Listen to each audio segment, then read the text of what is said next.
এটার আগে আরো একাধিক বিবাহ ছিল, এটা তো আমরা জানতাম না। একাধিক বিবাহ নাকি একটাই বিবাহ? মানে এত মারা মারছে, বললাম না যে আমার কাঁদছি, আমি একটা ছেলে মানুষ, আমি কাঁদছি। সারাদিন বসে থাকি একটা রুমের ভিতরে, রুমেই টয়লেট প্রস্রাব পায়খানা সব ওখানেই। তো ওর বাবা বলতেছে হ্যাঁ হ্যাঁ ঠিক আছে, তো দেও বিয়ে দাও, সমস্যা কি, তবে খেয়াল রাখ মেয়ের যে আগে আরো 4টা বিয়ে আছে, এটা কিন্তু বলা যাবে না। যেদিন আমি বাসরাতে গেছি সেদিন আমি ফিল করলাম যে তার কোনো পুরুষত্ব নাই। কিন্তু এরকম মেয়ে খুব কম দেখা যায়, হাত মোজা পা মোজা পড়তো, ওর একটা নখের কোনো কেউ দেখতে পারতো না। আর এই ফোন রাখার পরেই আরেকজনের সাথে বলতেছে যে এ কিভাবে চাকরি করে আমি দেখবো। মানে আমার এত খারাপ লাগতেছে, আমার মনে হচ্ছে যেন আমি পালাই, আমি পারতেছি না সহ্য করতে।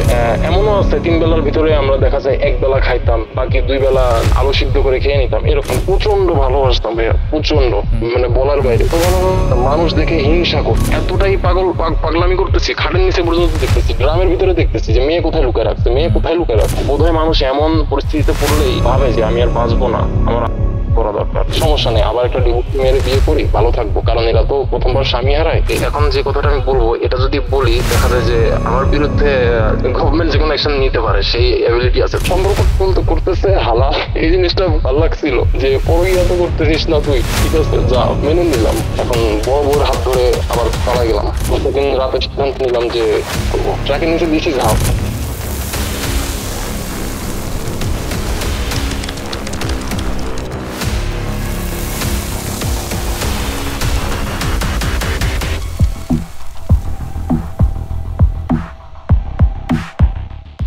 আজ থেকে প্রায় ঠিক 2 মাস আগের ঘটনা। আমার ফেসবুক পেজে একটা মেসেজ আসে। মেসেজটার লেখা পরে আমি কিছুটা হতভম্ব হয়ে পড়ি। আমি বিশ্বাস করতে পারি না যে একটা মানুষের সাথে এই ধরনের ঘটনাও ঘটতে পারে, একটা মানুষের লাইফে এই পরিমাণ ট্র্যাজেডিও থাকতে পারে।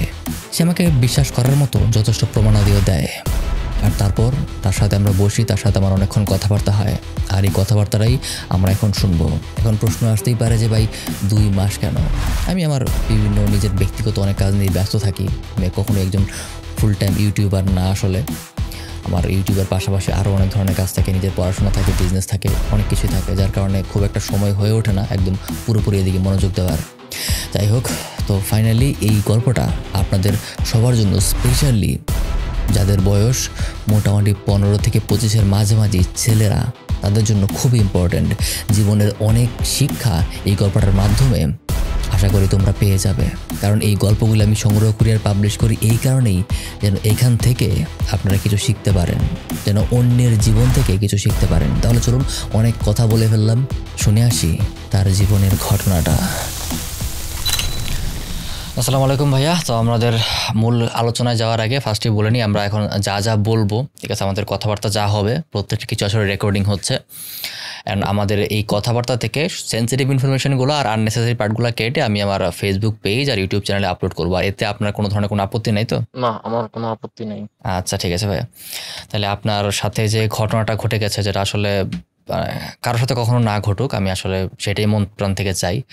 বাট তারপরেও মানুষের জানা উচিত যে এরকম ঘটনা ঘটে, যাতে মানুষ সাবধান থাকে, একটা পাবলিক অ্যাওয়ারনেস বিল্ড হয়, মানুষ যাতে আপনার জীবন থেকে কিছুটা হলেও শিক্ষা নিতে পারে আর মানুষ জানতে পারে, এটাই আমাদের প্রাইমারি উদ্দেশ্য। তো ভাইয়া, আপনার ঘটনা আপনার মন মতো একদম শুরু থেকে যেভাবে আপনি বলতে চান বলতে শুরু করতে পারেন। জি ইনশাল্লাহ ভাইয়া, সাজিয়ে গুছিয়ে বলার চেষ্টা করব। আমার 2001 সাল আমার জন্ম, মানে সেই অনুযায়ী আমার বর্তমান বয়স 24 বছর। আমার হোম টাউন হচ্ছে খুলনা, সাতক্ষীরা জেলায়। কিন্তু আমার আব্বু চাকরি সূত্রে বাংলাদেশের বিভিন্ন জায়গায় থাকা হয়েছে, সিলেটে, বগুড়ায়, চট্টগ্রাম, ফেনী, ঢাকা। এখন আপাতত আমরা আছি ব্রাহ্মণবাড়িয়াতে। আচ্ছা, মানে আপনার চেঞ্জ করতে হয় বারে বারে, লোকেশন চেঞ্জ যখনই করতে হয়?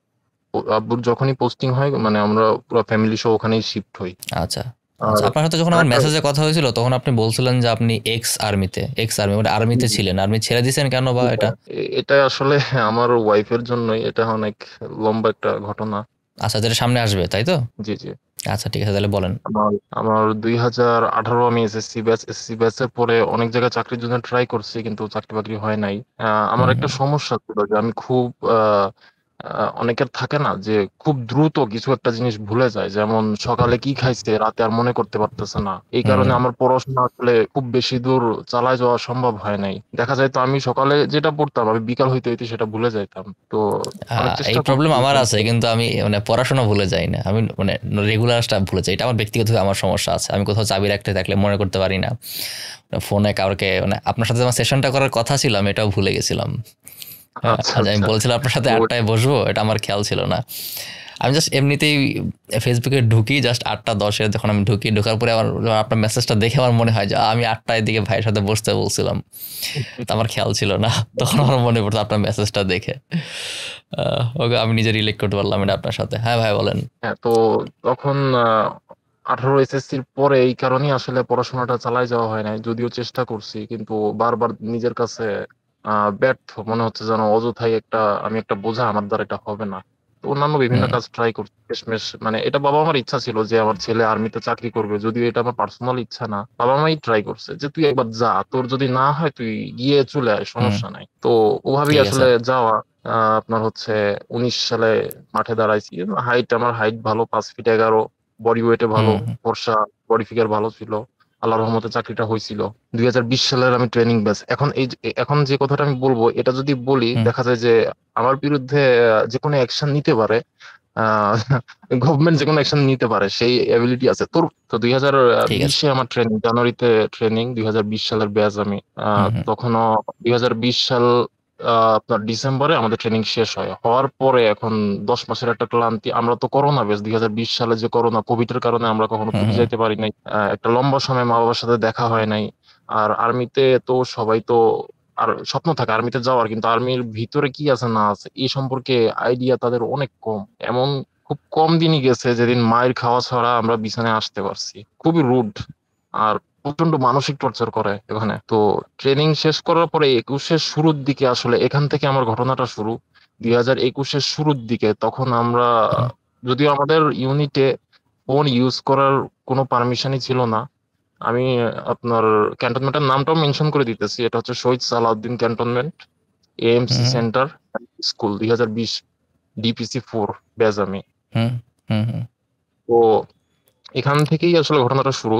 ফেসবুকে দেখা যায় আম্মু আব্বুর কাছেও বলছি যে আম্মু আব্বু এরকম আমি তখন জব করি, আমার একটা ভালো ইয়ে হয়েছে, আর আমি যুবক, আমি আমি মনে হুম। হয় যে আমার বিবাহ করা দরকার আমার চরিত্র হেফাজতের জন্য। কারণ হুম। মা হুম। বাবা এই ব্যাপারে খুবই মানে ফিল করে যে না এখনই কিসের বিয়ে, আরো হবে, মানে দেখে শুনে ছেলের একটা বিয়ে দিব। আর তাদের হুম। পছন্দের সাথে কখনোই আমার পছন্দ ম্যাচ করতো না। তারা চাইতো যে একটু মডার্ন, একটু সামাজিক, আর আমি চাইতাম যে না একটু দিনদার আছে না, মানে আমাদের ভিতরে এখনকার হুম। ছেলেদের যেটা আছে যে পর্দা করবে, দিন করবে, এই টাইপের। তো সেই উদ্দেশ্যেই আসলে এখন ফেসবুকে অনেক দেখতে দেখতে এরকম একটা মেয়ের সম্ভবত পোস্ট সামনে আসছিল। মেয়েটা ফেসবুক সাথে পোস্ট। মেয়েটা, জি জি, ফেসবুক পোস্ট। হুম। আম্মু আব্বুর পছন্দ যেহেতু এরকম, তাহলে আমি নিজেই একটা পছন্দ করি, আমার মতো করে একটা পছন্দ করি, পরে আব্বু আম্মুরে জানাবো। এখন হুম। 2021 সাল আপনার, হ্যাঁ তখন থেকেই তার সাথে যোগাযোগ শুরু। আস্তে আস্তে ফেসবুকের মাধ্যমে এভাবে কানেক্ট হই, মেসেঞ্জারে মেসেজ, বাড়ি কোথায়, পরে দেখলাম যে বাড়ি আমাদের এইদিকে খুলনা, মেয়েটার বাড়ি হচ্ছে খুলনা আচ্ছা। তেরোখাদা। তো খুলনার মানুষ যারা তারা অবশ্যই জানে যে তেরোখাদার মানুষ খুব সিরিয়াস, খুবই ডেঞ্জার। তেরোখাদা, 13 খাদা। হ্যাঁ, খুবই ব্যাড একটা নাম। আর কখনো খুলনা যাওয়ার অভিজ্ঞতা নাই, কারণে বলতে পারতাছি না। ঠিক আছে, বলেন তারপর। প্রথমে মেয়েটা স্বীকার করে নাই, যেহেতু আমিও অবিবাহিত ছিলাম, মানে আমি তো থাকে না উঠতি বয়সের একটা আবেগ, ওই আবেগের ভিতরে ছিলাম। হুম। বয়স তখন মাত্র মনে হয় 20 পার হয়েছে, তো আবেগের ভিতরে আচ্ছা আচ্ছা। ছিলাম, তো আমি তার তো সাথে জিজ্ঞেস আপনার করিনি। যোগাযোগটা আসলে কেমনে হয়েছে? তার পোস্টটা দেখলেন, তারপরে আপনি কি করছেন? হ্যাঁ, তাকে পোস্ট মেসেজ দেখার দিচ্ছেন নাকি পরে সে আপনাকে মেসেজ দিছে?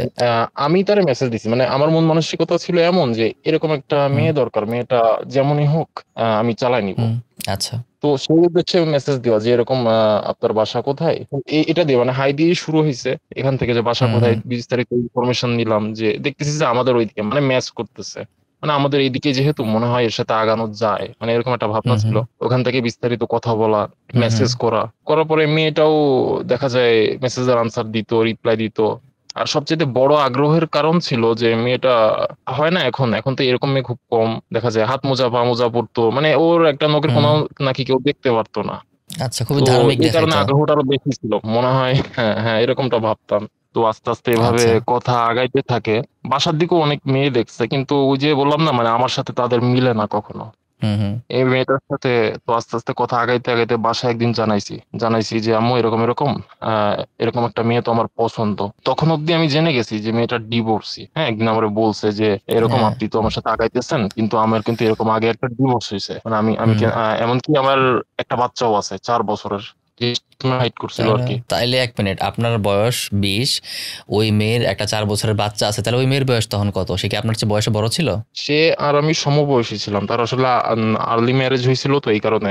আচ্ছা, তাহলে তার বয়স মনে করেন যদি 4 বছরের বাচ্চা থাকে তাহলে মিনিমাম তার বয়স 16তে হয়েছে, যদি তার আপনার সমান হ্যাঁ, হ্যাঁ, বয়সী হয়। ঠিক আছে, ওকে, তারপর বলেন। বাবা তো মাকে বললেন?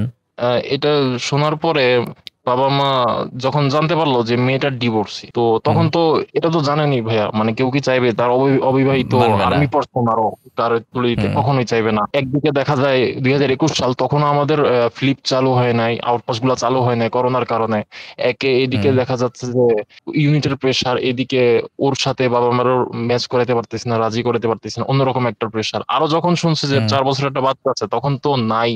তো মানে বাবা মা তো কোনোভাবে এভাবে, রাজি হবে না। হ্যাঁ হ্যাঁ, কোনোভাবেই সম্ভব না। এভাবে করতে করতে মানে 1 বছর পার হয়েছে, শুধু ডেট পিছাইতেছি। তো শেষমেশ হুম। দুজনে সিদ্ধান্ত নিয়েছি যে আমরাই বিয়েটা করে আচ্ছা। ফেলি, পরে কোনো না কোনো ভাবে আব্বু আম্মু মেনে নিবে, বিয়ে যেহেতু করছি। হুম হুম তো হুম। এক্ষেত্রে ফেলায় তো দিতে পারবে না। একটা জিনিস কি, ওর মার খুবই আগ্রহ ছিল। ওর আব্বু হচ্ছে বিজিবিতে চাকরি করতো, তখন ওর আব্বুর আরো তিন মেয়েটার? বছর বাকি ছিল চাকরি শেষ হওয়ার। ওই মেয়েটার? রিটায়ার না, রিটায়ারের 3 বছর বাকি ছিল। আচ্ছা, মানে ওই বিজিবিতে মেয়েটার, চাকরি যে মেয়েটার কথা করতো। বলতেছেন? হ্যাঁ, আমার শ্বশুর মশাই। তখন মানে মেয়েটারে দ্রুত বিয়ে দেওয়ার কারণ ছিল এইটা, মানে আমার প্রস্তাবে কেন রাজি হয়েছে যে ছেলে অভিভাবক ছাড়াই বিয়ে করবে, সেটার হুম হচ্ছে এই কারণ যে মেয়েটার আগে আরো একাধিক বিবাহ ছিল। এটা তো আমরা জানতাম না, যে এরকম হুম ছেলে হুম। পাইছি ধরে বিয়েটা পড়াই দিই। একাধিক? একাধিক বিবাহ নাকি একটাই বিবাহ? একাধিক, মানে এটা তখন অব্দি আমি জানি যে একটাই বিবাহ, তখন অব্দি। আচ্ছা আচ্ছা আচ্ছা, ওকে, তো তারপর? ওর ওর মাও রাজি ছিল, মানে আমার শাশুড়ি আম্মা। হুম হুম তো এইভাবে হচ্ছে আপনার ডেট ফিক্সড হইলো। ফিক্সড হওয়ার পরে এরকম কথা ছিল যে এবার ছুটিতে গিয়ে বিয়ে করে ফেলবো, হুম কিন্তু এর মধ্যে একদিন শুক্রবারে ওই যে বললাম না আপনারা, যে আর্মির রুলস খুবই কড়া, খুবই হার্ড। হুম। স্ট্রিক্ট। এখানে রুলসটা এমন যে একজন শাস্তি করলে, মানে একজন যদি কোনো ভুল করে, এই ভুলের দায় সবার পুরা ব্যাচ সবার এর জন্য শাস্তি ভাই, পানিশমেন্ট। পুরা হ্যাঁ ব্যাচ। হ্যাঁ হ্যাঁ, তো আমাদের তখন কোর্সের সময় এরকম এরকম কিছু একটা ঘটছিল, তো প্রচুর মারছিল সেদিন শুক্রবার। মানে খুবই কান্না করছি। কান্না করার পরে আপনার রাতে মনে হয় 12টার দিকে 5তলা ছাদের রেলিং এর উপরে গিয়ে পা ঝুলায় বসে আছি। মানে এমনিতেই তখন আর এত ভয় ডর নাই, মানে ওই যে মন হুম খারাপ, মানুষ ঘরের ভিতর থাকলে কত কিছু করে, এমন কোনো ইয়া নাই যে সুইসাইড করবো বা কি হুম। এখন। জাস্ট মন খারাপ। হ্যাঁ হ্যাঁ, বেশি মন খারাপ। মন খারাপের একটা কারণ আছে, ওই দিক থেকে বিয়ের দিকে ধরেন মেয়েটা একটু, মানে আমার এরকম ধারণা হয়েছিল যে মেয়েটা হয়তো অন্য কারোর সাথে কথা বলে, এই নিয়ে একটু ঝামেলা হয়েছিল, যে কারণে মনটা আরো বেশি খারাপ। তো এখন হয়েছে কি, এখানে যখন পা ঝুলায় বসে আছি রেলিং এর ভিতরে, পিছন থেকে কিছু আমার ব্যাচমেট দেখছে, দেখার পরে আইডিয়া করছে যে ও কি সুইসাইড করতে যাচ্ছে। কারণ সবাই জানতো এই জিনিসটা, সবাই জানতো, হুম আমার ব্যাচমেট যারা আছে সবাই জানতো হুম যে হুম এই ছেলেটা এরকম এরকম বিয়ে করতে যাচ্ছে। জানাইছিলাম সবাই, ওর সাথে কিছু হইলো কিনা, ও কিছু করে ফেলবে কিনা, মানে সবাই খুব ভয় পেয়ে গেছে। এখন ভয় পেয়ে গিয়ে পিছন থেকে দেখা যায় 3-4 জন আসতে আস্তে আস্তে চুপি সারি, মানে আমি যদি দেখি যে কেউ সুইসাইড করতে যাচ্ছে, আমি তো তার এইভাবেই বাঁচাবো। হুম তো পিছন থেকে এসে যখন এটা টান মারছে, হ্যাচকা টান মারছে, এত জোরে টান মারছে, হুম 3-4 জন ধরে যে আমি পড়ে গেছি। আর তখন তো ধরেন মাথা গরম, এমনি হুম ইয়ার ভিতরে আছি, চিৎকার দিছিলাম রাত 12টার সময় চিৎকার, মানে কিন্তু ধরেন ক্যান্টনমেন্টের ভিতরে সবাই জড়ো হয়ে যাবে হ্যাঁ হ্যাঁ। এরকম অবস্থা, ঠিক অমনটাই হয়েছে। সবাই জড়ো হয়ে গেছে, মানে তখন আমি অলরেডি এত রাগের ভিতরে ছিলাম যে আমি অজ্ঞান হয়ে গেছি টোটাল। যখন জ্ঞান ফিরলো, দেখলাম যে যে এমআই রুম, আর্মি এমআই হুম রুম মানে হচ্ছে আপনার মেডিকেল রুম, ওখানে নিয়ে আসছে। হুম হুম যে আমাদের স্যার আছে, আই মিন ম্যাডাম, উনি ফিমেল অফিসার, আমরা জিজ্ঞেস হুম করতেছে যে কি হয়েছে তোমার, কি হয়েছে তোমার। খুব অতিরিক্ত রাগের কারণে মানে আমি কথা বলতেছি না তার সাথে, মুখ ফিরাই নিতেছি বারবার। আবার এদিকে আসতেছে যে তোমার কি হয়েছিল, আমারে বলো কি হয়েছে। কথা বলি নাই। পরে উনি আমারে এমন একটা কথা বলছিল, কি ব্যাপার তুই আমার সাথে কথা বলবি না, তোর দিমাগ বেশি, আচ্ছা দাঁড়া ব্যবস্থা হুম করতেছি। তো এর আধা ঘন্টা পরে দেখলাম যে অ্যাম্বুলেন্স কল করা হইলো। দেখলাম হুম। যে উনি কথা বলতেছে ফোনে, যেরকম আমার ইউনিটের এক সৈনিক, ও মানসিক ভাবে অসুস্থ, ওর চিকিৎসার দরকার, ওরে দ্রুত হসপিটালে ফরওয়ার্ড করো। আর এই ফোন রাখার পরেই আরেকজনের সাথে বলতেছে যে এ কিভাবে চাকরি করে আমি দেখবো, পাঠাই আচ্ছা, দিল না রাতে। আপনি তখন কথা বলতেছিলেন না মানে কি রাগের কারণে? তার সাথে তার মানে পার্সোনাল তো কিছু না এটা, তাই না? পার্সোনাল কিছু কিছু মানে পার্সোনাল কিছু বলতে আমি টোটালি ইয়াটার উপরে বিরক্ত, মানে আপনার 1 বছর যাবত আমি ছুটি যাচ্ছি না, তার উপরে আমাদের উপরে হুম মানে এই অত্যাচার, মানে এত হুম মারা মারছে, যে বললাম না যে আমার কাঁদছি, আমি একটা ছেলে মানুষ, আমি কাঁদছি। তো মানে আমার এমন ছিল যে যার জন্য আমি এভাবে মাইর খেলাম তার সাথে কিসের কথা, এই টাইপের আর কি। আমি একটু জেদি স্বভাবের। আচ্ছা, বুঝতে তো পারছি। এটা হ্যাঁ। করার পরে যখন রাতেই হসপিটালে পাঠাই দিল, এখন লাউড স্পিকারে তো মানে যার কাছে হুম। রেফার করছে উনি হচ্ছেন মেবি মেজর, ওনার নাম হচ্ছে দিন সম্ভবত, শিওর। আচ্ছা। এখন দেখতেছি লাউড স্পিকারে উনি ওই মহিলা অফিসার উনি বলে দিচ্ছে যে আমার এই সৈনিক ওর এই করো, ওর সাথে অমন অমন করো, মানে ও টোটালি করতেছে, মানে রং হুম। নেগেটিভ কিছু তার দিচ্ছে যে ও এমন এমন করছিল, ওর মাথা হুম। ঠিক নাই, আমি যতটুকু শুনতে পাইছি। এখন হুম, মানে তারপর আরো বাড়ায় থেকে বাড়ায় বলতেছিল। হ্যাঁ হ্যাঁ হ্যাঁ হ্যাঁ, ঠিক এইটা। একটা ব্যক্তিগত আক্রোশ ছিল তার সাথে আমার, হুম। আমার এই জেদি স্বভাবের কারণে তার সাথে আমার একটা ব্যক্তিগত ইয়াও ছিল। তো আচ্ছা। হসপিটালে রেফার করার পরে দেখা যায় খুব একটা আছে না, মেন্টাল গার্ডে দিছে তাও আমারে, মানে ওই যে হুম। বলছে হুম। না মানসিক ভাবে অসুস্থ, মেন্টাল গার্ডে। অসুস্থ। চারিদিকে সারাদিন বসে থাকি একটা রুমের ভিতরে, রুমেই ধরেন টয়লেট প্রস্রাব পায়খানা সব ওখানেই।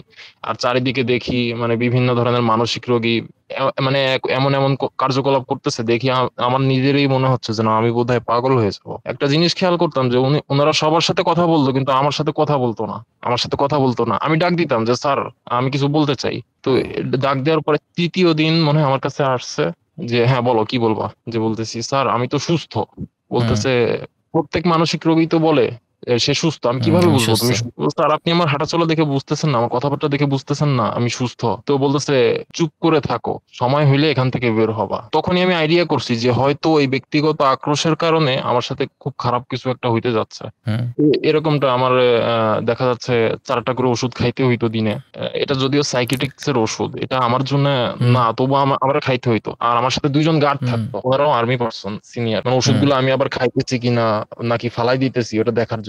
হুম। তো এরকম মানে করতে তা করতে দুই অসুস্থ মাস না আমি হওয়া সত্ত্বেও আপনার ওষুধগুলা খাইতেই হইতো। হ্যাঁ হ্যাঁ হ্যাঁ, আমি যখন খাইতে চাইতাম না বা আমি 2 দিন ফালাইও দিছি, তো এই জিনিসটা ওরা সন্দেহ করছে আমি যে টয়লেটে গিয়ে ফালাই দিছি। এই কারণে 2জন গার্ডও দেওয়া হয়েছিল যে ও আসলে ওষুধটা খাচ্ছে কিনা তোমরা দেখবা। এদিকে ধরেন 2 মাস, টোটালি 2 মাস এই ওষুধ খাওয়ার কারণে আমি মানে মানসিক ভাবে বলেন আর হচ্ছে শারীরিক ভাবে বলেন এত দুর্বল হয়ে পড়ছি, মানে মাঝে মাঝে আমার মনে হইতো আমি যেন জানালা ভেঙে চলে যাই। মানে হুম। মানুষ কোন পর্যায়ে গেলে মৃত্যুর চিন্তা করে, তখন আমার এটা মাথায় আসছে যে বোধহয় মানুষ এমন পরিস্থিতিতে পড়লেই ভাবে যে আমি আর বাঁচবো না, আমার আত্মহত্যা করা দরকার। হুম। তো 2 মাস পরে ছাড়ছে, ওখান থেকে রিলিজ করছে, রিলিজ করার পরে ভাবলাম যে হয়তো মুক্তি দিবে, মানে তখন আল্লাহর কাছে একটাই দোয়া করতাম যে আল্লাহ আমার চাকরি থাক বা না থাক আমার যেন এখান থেকে দ্রুত মুক্ত করে ওরা, আমি পারতেছি না হুম। সহ্য করতে পার, এত কান্নাকাটি করতাম মনোজাত। তো 2 মাস পরে রিলিজ করলো, তো এখন নিয়ে আসছে ইউনিটে, হসপিটাল থেকে নিয়ে আসছে ইউনিটে। ইউনিটে নিয়ে আসার পরে ওইখানে ঢুকাই দিচ্ছে আরেকটা রুমে, ওখানেও সেম 2জন গার্ড। ওদের কাছে জিজ্ঞেস করি রিলিজ যে ভাইয়া, দিয়ে মানে এক জায়গা থেকে রিলিজ দিয়ে আরেক জায়গায় ঢুকাই দিছে। হ্যাঁ মানে তো রিলিজ ওখানে যে পুরোপুরি হয় নাই রিলিজটা আসলে। দিচ্ছে, হ্যাঁ হ্যাঁ ওখানে ওটা হচ্ছে আর্মি হসপিটাল সিএমএইচ। ওখান হুম। থেকে রিলিজ দেওয়ার হুম। পরে আমার ইউনিটে নেওয়ার পরে আবার মানে ওখানেও আপনার ইয়াতে রাখছে, আলাদা রুমে মানে হুম। তাহলে আমি জিজ্ঞেস করলাম যে ভাই আমার এমন কেন করা হচ্ছে? বলতেছে যে ওরা আসলে তোমার চেক করতেছে, তোমার গতিবিধি পর্যবেক্ষণ করতেছে যে তুমি সুস্থ কিনা আসলে। ওরা একটা হুম। রিপোর্ট দিয়ে দিবে দ্রুত, সমস্যা নাই, তুমি টেনশন করো না। সেম 2জন গার্ড ওখানে, সেম ওষুধগুলা চলতেছে। মানে একদিন পালাইতে গেছি, মানে আমার এত খারাপ লাগতেছে, আমার মনে হচ্ছে যেন আমি পালাই, আমি পারতেছি না হুম। সহ্য করতে। ওদের বলি আমি সিএমএস এ আপনার হচ্ছে ওই যে ওষুধগুলো চলতো ওইগুলাই চলতেছে, আমি ভাইয়াদের বলি যে ভাই আমি সহ্য করতে পারতেছি না, আমার বুক ধড়ফড় করতেছে দুশ্চিন্তায়, আমি মরে যাব, আমার হুম। দম বন্ধ হয়ে যাচ্ছে। তো মানে ওরা সান্ত্বনা দিত, মানে ওরা আগে থেকেই বুঝতে পারতো যে আমার চাকরি থাকবে না আর আমার হুম। হচ্ছে পেনশনের কিছু আমি নাও পাইতে পারি, এরকম কিছু হুম। ধারণা করছিল, যে সান্ত্বনা দিত যে ভাই অনেক কিছু আছে বাইরে, অনেক কিছু করতে পারবা, ব্যবসা বাণিজ্য করতে পারবা, এত চিন্তা করো না। তো ওদের কথা শুনে আমি শিওর হইতাম যে মনে হয় আমার আমার আর হবে না। তো ওখানে রাখছে 1 মাস রাখার পরে এবার যখন রিলিজ করবে তখন সিআই স্যারের সাথে কথা যে তোমাকে চাকরি থেকে বরখাস্ত করা হচ্ছে এমন এমন কারণে, কারণ তোমার চাকরি করার কোনো ইচ্ছা ছিল না। হুম। আমার চাকরি করার কোনো ইচ্ছাই ছিল না। তো আচ্ছা, ওখানে এটা তো স্বাভাবিকভাবে পেনশনে টেকনিক্যালি এটা তো বেসিক্যালি সত্য, তাই না? কারণ আপনার তো আসলে তো কিন্তু আর্মিতে যাওয়ার ইচ্ছা ছিল না, জাস্ট বাপ মায়ের কথায় গেছেন, তাই না? হ্যাঁ একদিক থেকে ধরতে পারেন যে বেসিক্যালি সত্য, কিন্তু জিনিসটা সাজানো হয়েছে এটা আর কি। আচ্ছা। তো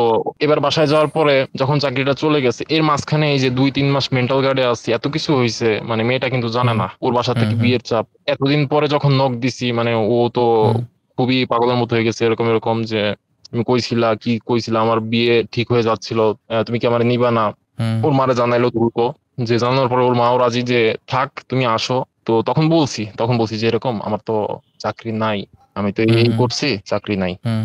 দেখলাম যে মেয়েটার কোনো আসলে আপত্তি নাই, তার মা যদি আপত্তি করতেছে মেয়েটার আপত্তি নাই, মানে চাকরি সিম্প্যাথি না দেখে। থাকা সত্ত্বেও, হ্যাঁ হ্যাঁ হ্যাঁ, হ্যাঁ, মানে চাকরি চলে গেছে দেখে যে মেয়েটা সরে গেছে এরকম না, মেয়ের চাকরি চলে যাওয়ার পরেও এরকম মেয়েটা না, আছে কিন্তু মেয়ের মা মেয়েটা না করতেছে। হ্যাঁ না করতেছে। তো বাসায়ও জানালাম যে আম্মু আমি কিন্তু এরকম এরকম স্টেপ নিতে গেছিলাম, কিন্তু তোমাদের জন্য কিন্তু আমি পিছিয়ে হুম আসছি, আমি তোমাদের জানাচ্ছি তোমরা কিছু করো। তোমরা রাজি না। হুম রাজি না। এখন কিভাবে কি করব, মানে খুব তো ইয়াতে পড়ে গেছি, এখন ব্ল্যাকমেল করা শুরু করছি আর কি আম্মুরে, যে হুম এরে দিতে হবে নাহলে আমি সুইসাইড করব। বড় সন্তান হুম তো, আমরা দুই ভাই, আমি বড় সন্তান, তো হুম খুব ভালোবাসতো।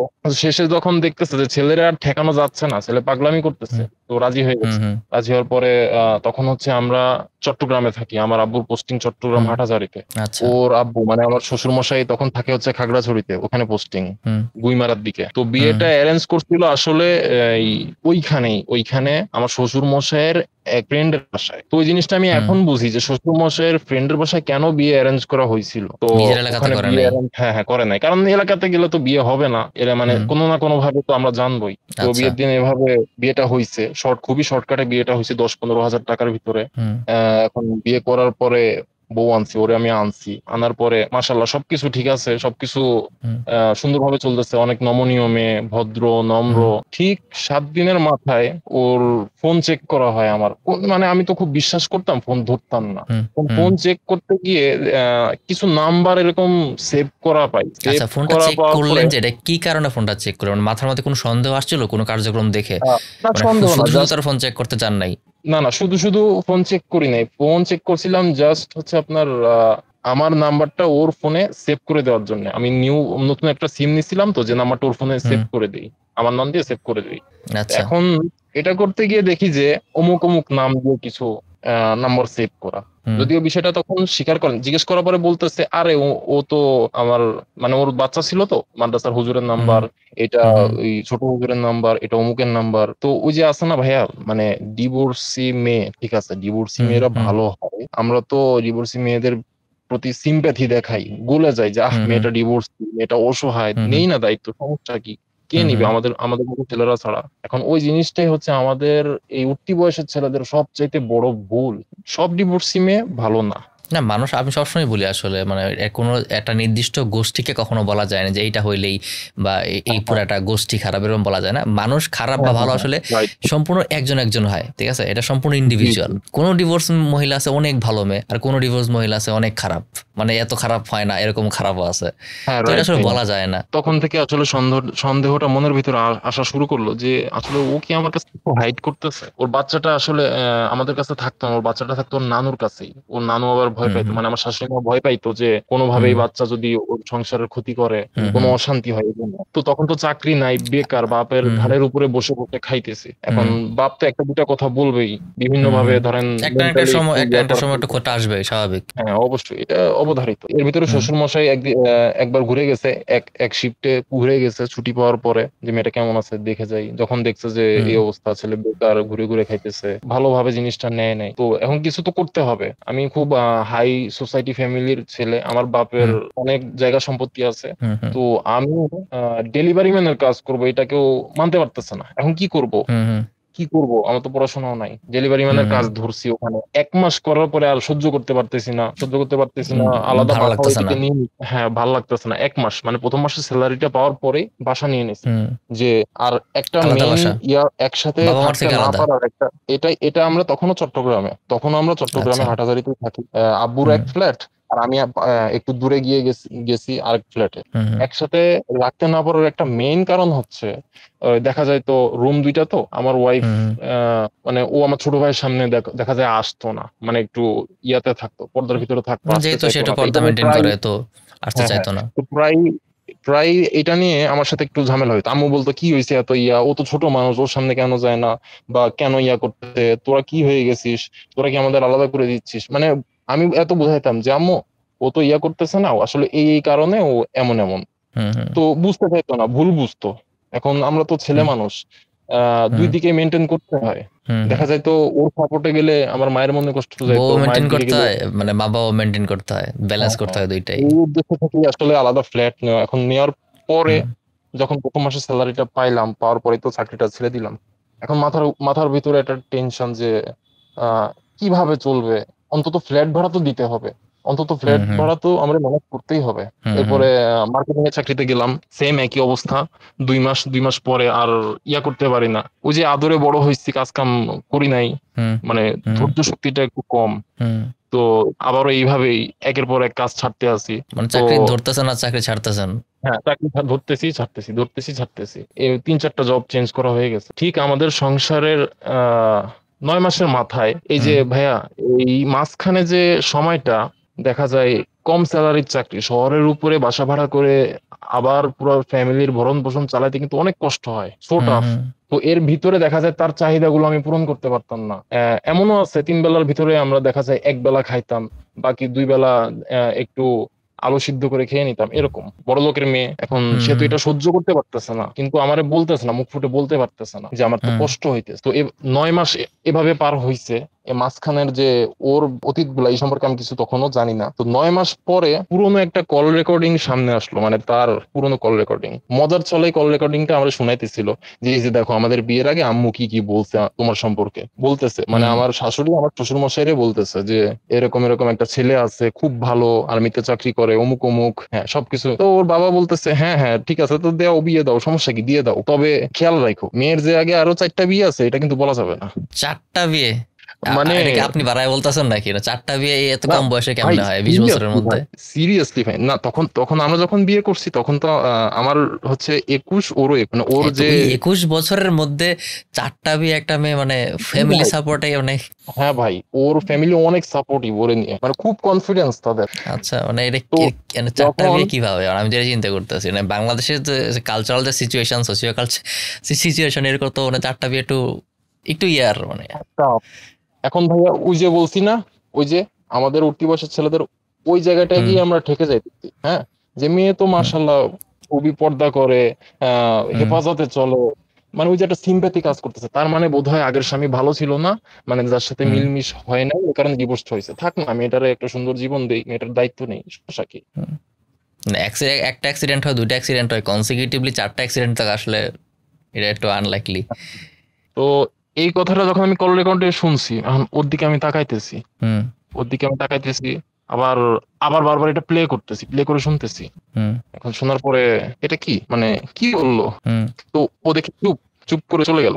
এখন ওরে আমি বারবার ব্যাখ্যা জিজ্ঞেস চান নাই করতেছি, তার কাছে খোঁজাইতেছি, যে এটা এটা ব্যাখ্যা করো, হ্যাঁ হ্যাঁ এটার বারবার অর্থ কি? খোঁজাইতেছি, হ্যাঁ হ্যাঁ বারবার খোঁজাইতেছি যে কি হয়েছে, এটা কি শুনলাম। তো ও এটা মানে আমার সাথে কথাই বলতে চাইতেছে না এই ব্যাপারে, ভাবখানা এমন। হুম মানে এত হুম রাগ হচ্ছে, ফোনটা দিচ্ছি আসার, তখন আসার দেওয়া দিসি দেখে দৌড়ে চলে আসছে যে কি হয়েছে দেখি, ও আবার কিছু করে ফেললো কিনা। মানে প্রচন্ড ভালোবাসতাম ভাইয়া, প্রচন্ড, হুম মানে বলার হুম বাইরে।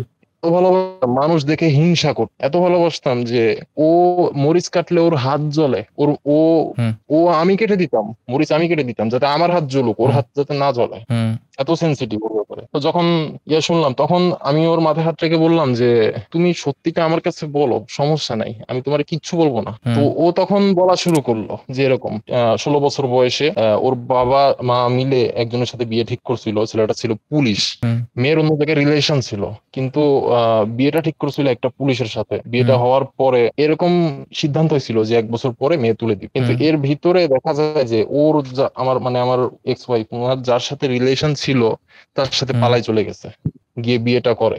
এদিকে ওর আচ্ছা। মানে এই যে পুলিশের সাথে বিয়েটা হয়েছে, এটা ওর বাবা মা তো বাধ্য হয়ে হুম ধরেন ডিভোর্স করাই ফেলতে, নাহলে তো মেয়ের মান সম্মান বাঁচতেছে না। হুম। এই যে সন্তানটা, সেটা হচ্ছে তার দ্বিতীয় স্বামীর সন্তান। আচ্ছা, প্রথম যার সাথে পালায় গেছিল, মানে তার যে বয়ফ্রেন্ড ছিল, বয়ফ্রেন্ড সাথে পালায় গেছিল, ওখান থেকে আনছে কিভাবে? প্রথম বিয়ে হয়েছেই পুলিশের সাথে, আচ্ছা, কথা প্রথম বুঝেন। বিয়ে হয়েছে পুলিশের সাথে, তাহলে হ্যাঁ পালায় গেছে পুলিশের কার সাথে সাথে, কিন্তু বললেন? ওই ওই পুলিশ জানতো না যে তার বয়ফ্রেন্ড আছে আচ্ছা, বা প্রেমিক আছে। বিয়ে হওয়ার পলে তো পালাইছে? জোর করে, হ্যাঁ হ্যাঁ বিয়ে দেওয়ার পরে এইভাবে নোট লিখে গেছে যে আমার এরকম, আমার অমুকরে ছাড়া আমি করতে পারবো না, আমি যদি বিয়ে করতে হয় অমুকরেই করব, তাই তোমরা এই হুম বিয়ে করো দ্রুত, তালাক করার করো, এরকম একটা নোট লিখে লিখে গেছিল যে ডিভোর্স করার ব্যবস্থা করো। হুম এইদিকে যখন পালাইছে ওর মা বাবা অবধারিত বুঝতে পারছে। আমাদের তো এখন মডার্ন যুগ, আমরা এই হুম জিনিসগুলো আসলে খুব একটা বিশ্বাস করতে চাই না। যে গ্রাম অঞ্চলে থাকে না যে তাবিজ করে, কবজ করে, এগুলা করে মেয়েরে করে আকৃষ্ট করার জন্য। ও যেটা বলছিল যে তার প্রচুর পরিমাণে এরকম তাবিজ করা হয়তো, অনেক কিছু পাইছে, এই জিনিসটা আমি স্কিপ করি, কারণ এই জিনিসটা সবাই বিশ্বাস নাও করতে পারে। জানি এটা কেউ বিশ্বাস করবে কেউ করবে না, যাদের বিশ্বাস করবে মানে যাদের নিজের এক্সপিরিয়েন্স আছে তারা বিশ্বাস করবে, আর বেশিরভাগই বিশ্বাস করতে চাইবে না। এটা শুধু পার্সোনাল বিলিফের জায়গা, নিজের যার যার ব্যক্তিগত বিশ্বাস। তারপর যখন এরকম সেকেন্ড স্বামীর সাথে যখন এভাবে পালাই গেছে, তারপরে ও প্রথম স্বামী যে আছে মানে এরকম আমার বউ কোথায় গেছে আমার খুঁজে এনে দেন, তো ওরে ঠান্ডা মাথায় বুঝাইছে যে বাবা এরকম এরকম আমার মেয়ে তো অন্য জায়গায় এইভাবে আছে, পছন্দ আছে, তার সাথে পালাই গেছে, এখন তার সাথে বিয়ে করছে, কি আর করবা, তো বুঝাই শোনায় প্রথম স্বামী ডিভোর্স করাইছে। এই যে দ্বিতীয় স্বামীটা, তার হচ্ছে তারাই নিয়ে গেছে ঢাকাতে। ঢাকাতে নিয়ে যাওয়ার পরে ওর সাথে সংসার হচ্ছে, কন্টিনিউ সংসার চলতেছে, একটা বাচ্চাও হইলো, যে বাচ্চাটা এখন তার, যেটা বাচ্চা হইলো। হওয়ার পরে এই স্বামী মানে তার কাছ থেকে যতদূর আমি শুনলাম, মানে তার ইয়াটাই আমি আপনার ব্যাখ্যা করতেছি আর কি, মানে সে আপনাকে যেটা বলছে আপনি ওইটাই আমাকে বলতেছেন আর কি। এই স্বামী নাকি পরকিয়া করতো, ঠিক মতো তারা টাইম দিত না, বাইরে পরকিয়া করতো, বিভিন্ন ভাবে তাকে তারে ডিসরেসপেক্ট করতো। এই কারণে এখন এখানে মায়ের উস্কানি আছে, চিন্তা করা দরকার যে একটা সন্তান হয়ে গেছে, সেখানে কিভাবে আমি বলি যে তোর যদি ভালো না লাগে চলে আয়, তুই যদি এখনো আসিস আমি কিন্তু তোরে নিব, এরপরে যদি আসিস তাহলে কিন্তু আমি তোরে নিব না, এটা হচ্ছে তার মার বক্তব্য। এখন মেয়ে ধরেন এই কথা শুনে যে আমার স্বামীও তো এরকম পরকিয়া করতেছে, আমরা সময় দিতেছে না, মনে হয় আরো ভালো করে পাবো, ওর মাথায় সবসময় এইটাই ঘুরতো, মনে হয় আমার লাইফে আরো বেটার অপশন আছে, মনে হয় আমার লাইফে আরো ভালো কেউ আসবে। তো এই চিন্তাধারা থেকে এখন ও পালাইছে, ওখান থেকে ঢাকার থেকে স্বামীর কাছ থেকে পালাইছে, ওইখান থেকে চলে আসছে। হ্যাঁ চলে আসছে খুলনায়। আচ্ছা ওটা তাও একটা রিজনেবল, যদি স্বামী আসলে পরকিয়া করে তাহলে ওখানে না থাকাটাই শ্রেয়। তো আসার পরে এখন পরবর্তীতে দ্বিতীয় বিয়ে হওয়ার পরে একটা মেয়ের দুইটা বিয়ে হয়েছে, গ্রামবাসী কিন্তু জানে, ওদিকে ঢোল পেটানো শুরু হয়ে গেছে, মানে যে অমুকের মেয়ে ওর দুইটা বিয়ে হয়ে গেছে, গ্রামে যেটা হয় আর কি, খুব বলা বলি। এখন একজনের কথা আরেকজনের খুব দ্রুত ছড়ায় যায়। এখন গ্রামে তো কোথাও বিয়ে বসাইতে পারতেছে না, শেষমেশ ঠিক করলো এক কাতার প্রবাসী ওনার সাথে। উনি আমার শাশুড়িরে মানে এইভাবে বুঝাইছে যে আপনার মেয়ে সমস্যা, তখন আপনার মেয়ে অনেক সুন্দরী, আমার পছন্দ হয়েছে, ও এই দিব, এত ভরি গহনা দিব, মানে আমার শাশুড়ি তো কথা শুনেই পড়ে গেছে, আরে এত সোনার টুকরা ছিল। তার সাথেও বিয়েটা হয়েছে কোভিডের ভিতরে নাকি, কোভিডের একটু আগে, 19 সালের মনে হয়, মানে খুব বেশি না, আমার সাথে এই ডিস্টেন্স গ্যাপ খুব বেশি না যে আমার সাথে সম্পর্ক হওয়ার। তো বিয়ে হওয়ার পরে এক মাসের মাথায় তারা নাকি জানতে পারে যে যে কাতার প্রবাসী বিয়েটা করছে তার নাকি আর একটা ওয়াইফ আছে, বাচ্চাও আছে। কি এটা সিনেমার মতো একটা টুইস্ট আসছে শুধু। এইটা শোনার পরে যদিও থাকা উচিত না এটা আমি জানি না, মানে আমার ব্যক্তিগত মতামত যে যেহেতু বিয়ে করছে স্বামী, এখন তাদের কথা হইলো কেন মিথ্যা বলে বিয়ে কেন করলো, আমার মেয়েরে আমি আরো ভালো জায়গায় দিতে পারবো, কেন এই আরেক যার বউ আছে তার কাছে কেন দিব। তো এখান থেকে আবার ডিভোর্স করাই দিল, মানে সব ও কিন্তু কিছু না, ও মানুষটা হচ্ছে এমন, ও একটা বাচ্চার মতো, হ্যাঁ ছোট 10-12 বছরের বাচ্চা, যারা যা বোঝানো হয় তাই বুঝতেছে। ওর মা কিন্তু এখানে মূল খেলোয়াড়, কিন্তু ওর মা সে কোনো ডিসিশন নিতেছে সব ওর ফ্যামিলি বা ওর মা বলতে গেলে স্পেসিফিক্যালি। হ্যাঁ এরপরে ওর হচ্ছে সম্ভবত খালার ছেলের সাথে আবার বিয়ে ঠিক হয়েছে কিছুদিন, মানে কিছু মাসের পরে, ইদ্যত শেষ হওয়ার পরে। তো এটা শেষ হওয়ার পরে বিয়ে হয়েছে হচ্ছে খালার ছেলের সাথে, তার খালাতো ভাই, তবে শুনছি অনেক দূরের খালাতো ভাই, কোনোভাবে হয়তো কানেকশন আছে। যে বিয়ে এখন হওয়ার পরে এখন আল্লাহর কি লীলা খেলা, চিন্তা করেন যে তিনটা পুরুষ চলে গেল। চতুর্থবার মেয়েটার যেদিন হাজবেন্ড ওয়াইফ ওরা বাসর রাতে গেছে, মানে এটা আমরা বলতেছে যেদিন আমি বাসর রাতে গেছি সেদিন আমি তার কাছ থেকে ফিল করলাম যে তার কোনো পুরুষত্ব নাই, মানে যে ছেলেটার কাছে বিয়ে দিছে সেই ছেলেটার ভিতরে পুরুষের কোনো ফিলিংস নাই। তো এই জিনিসটা যখন ফিল করছে, পরের দিনই ধরেন তারে যাচ্ছে তাই ভাবে আমার শাশুড়ি মা অপমান করছে, এরকম যে তোমার যে এরকম সমস্যা তাহলে তুমি বিয়ে করলা কেন, এখন আমার মেয়ের কি হবে। ওই ছেলেটা শুধু আর তার ফ্যামিলি সহ এতটুকুই বলছে যে আমার ছেলেটার সময় দেন, আমরা একটু চিকিৎসা করাই। চিকিৎসা ও এখন শেষ দিকে আসছে, কথার শেষ দিকে, যে তারপরেই আমার তোমার সাথে পরিচয়, মানে এর সাথে এখনো ডিভোর্স হয় নাই, তারপরেই ওর আমার সাথে পরিচয় হয়। মানে ও তখনও এইসব কথা তো সিদ্ধান্ত মানে ওর নেওয়াটাই মুখ থেকেই সব বুঝতেছিল। শুনতেছিল, ও নিজেই সব বলতেছিল। হ্যাঁ হ্যাঁ, এগুলো হচ্ছে সব এখন আমার এটা বউয়ের তো কথা। আন্ডার কন্ডিশন, এটা সত্য হইতে পারে মিথ্যা হইতে পারে, আমরা 50-50 ধরতে পারি যে সবই যে যা সত্য হ্যাঁ, বলতেছে তা ধরে নেওয়ার কোনো কারণ নাই, আবার সব মিথ্যা বলতেছে তা ধরে নেওয়ার কোনো কারণ নাই, এটা একটা তার গ্রে ধরে না এরিয়া। কোনো কারণ নাই। হ্যাঁ ওইটা আর কি, আমি সবসময় সুধারণা করি, তো আমি স্বাভাবিকভাবে তারে বিশ্বাস করছি, বিশ্বাস করতেছি তার কথা, যে শুনি কি বলে। তো বলতেছে যে তারপরে আমার তোমার সাথে এরকম ইয়া হয়েছে, পরিচয় হয়েছে, আমার মনে হচ্ছে যে তুমি তার চাইতে বেটার অপশন, আমি তোমার কাছে এসে ভালো থাকবো, তোমার কাছে এসে সুখে থাকবো, এরকমটা আমার মনে হয়েছিল। এই এই বেটার অপশনের এটা ভাই আসলে কখনো শেষ হয় না জানেন। মানে আপনি যদি বেটার অপশন খুঁজতে থাকেন আপনি সারা জীবন বেটার অপশন খুঁজতে পারবেন। জি ভাই, বেটার অপশনের যে আসলে চেজিংটা এটা কোনোদিন শেষ হয় না। কোনোদিন শেষ হয় না, 100-তে 100 তো কোনো সময় হ্যাঁ, সম্ভব না ভাইয়া। আপনি আজকে একজনের একটা বেটার অপশন পাইছেন, 1 বছর পরে তার চেয়ে বেটার অপশন আপনার কাছে আসবে, আপনি পাবেন, ঠিক আছে, আসবে, ওটা নেওয়ার পরে তাই আবার বলে একটা বেটার অপশন আসবে। তো এই বেটার অপশন খোঁজার যে জার্নিটা এটা কোনোদিন শেষ হয় না, সারা জীবন শেষ চলতেই হবে থাকে। না, চলতেই থাকে। তো আমি শুধু তার কথা শুনতেছি, মানে ভিতরে ভিতরে আমার জ্বলতেছে, পুড়তেছে, কষ্ট হইতেছে, কিন্তু আমি উপরে হুম উপরে মুচকি হাসতেছি যে মানে এগুলা কি শুনতেছি, আমার কাছে গল্পের মতো মনে হয়। বললো যে পরবর্তীতে আম্মুর সাথে এটা শেয়ার করি, শেয়ার করার পরে আম্মু আমার এইভাবে এইভাবে পরামর্শ দিছে যে ও ছেলেটা তো আর্মি, হুম ভালো চাকরি করে, এক কাজ কর হুম তাহলে, এই তোর ছেলেটার নাম ছিল, হুম হুম তো ছেলেটা আসছিল, যদিও ফ্যামিলি নিয়ে আবার আসছিল, যে হুম আমার ছেলেটা এখন হুম সুস্থ, আপনাদের মেয়ের কাছে এখন পাঠাইতে পারেন, সুস্থ। হুম তো যাচ্ছে তাই ভাবে অপমান করছে, করে ডিভোর্স ইয়ে পাঠাই দিছে। হুম তো এর পরবর্তীতেই আসলে ওই ও শেষ দিকে আসছে যে হ্যাঁ তারপরেই আমার তোমার সাথে বিয়ে হয়, তুমি আমার জীবনের পঞ্চম হুম। স্বামী, আমার আমার লাইফটা 11 বিবাহ হয়েছে। বাহ সুন্দর, তুমি আমার জীবনের পঞ্চম স্বামী, সুন্দর। স্বীকার করছে।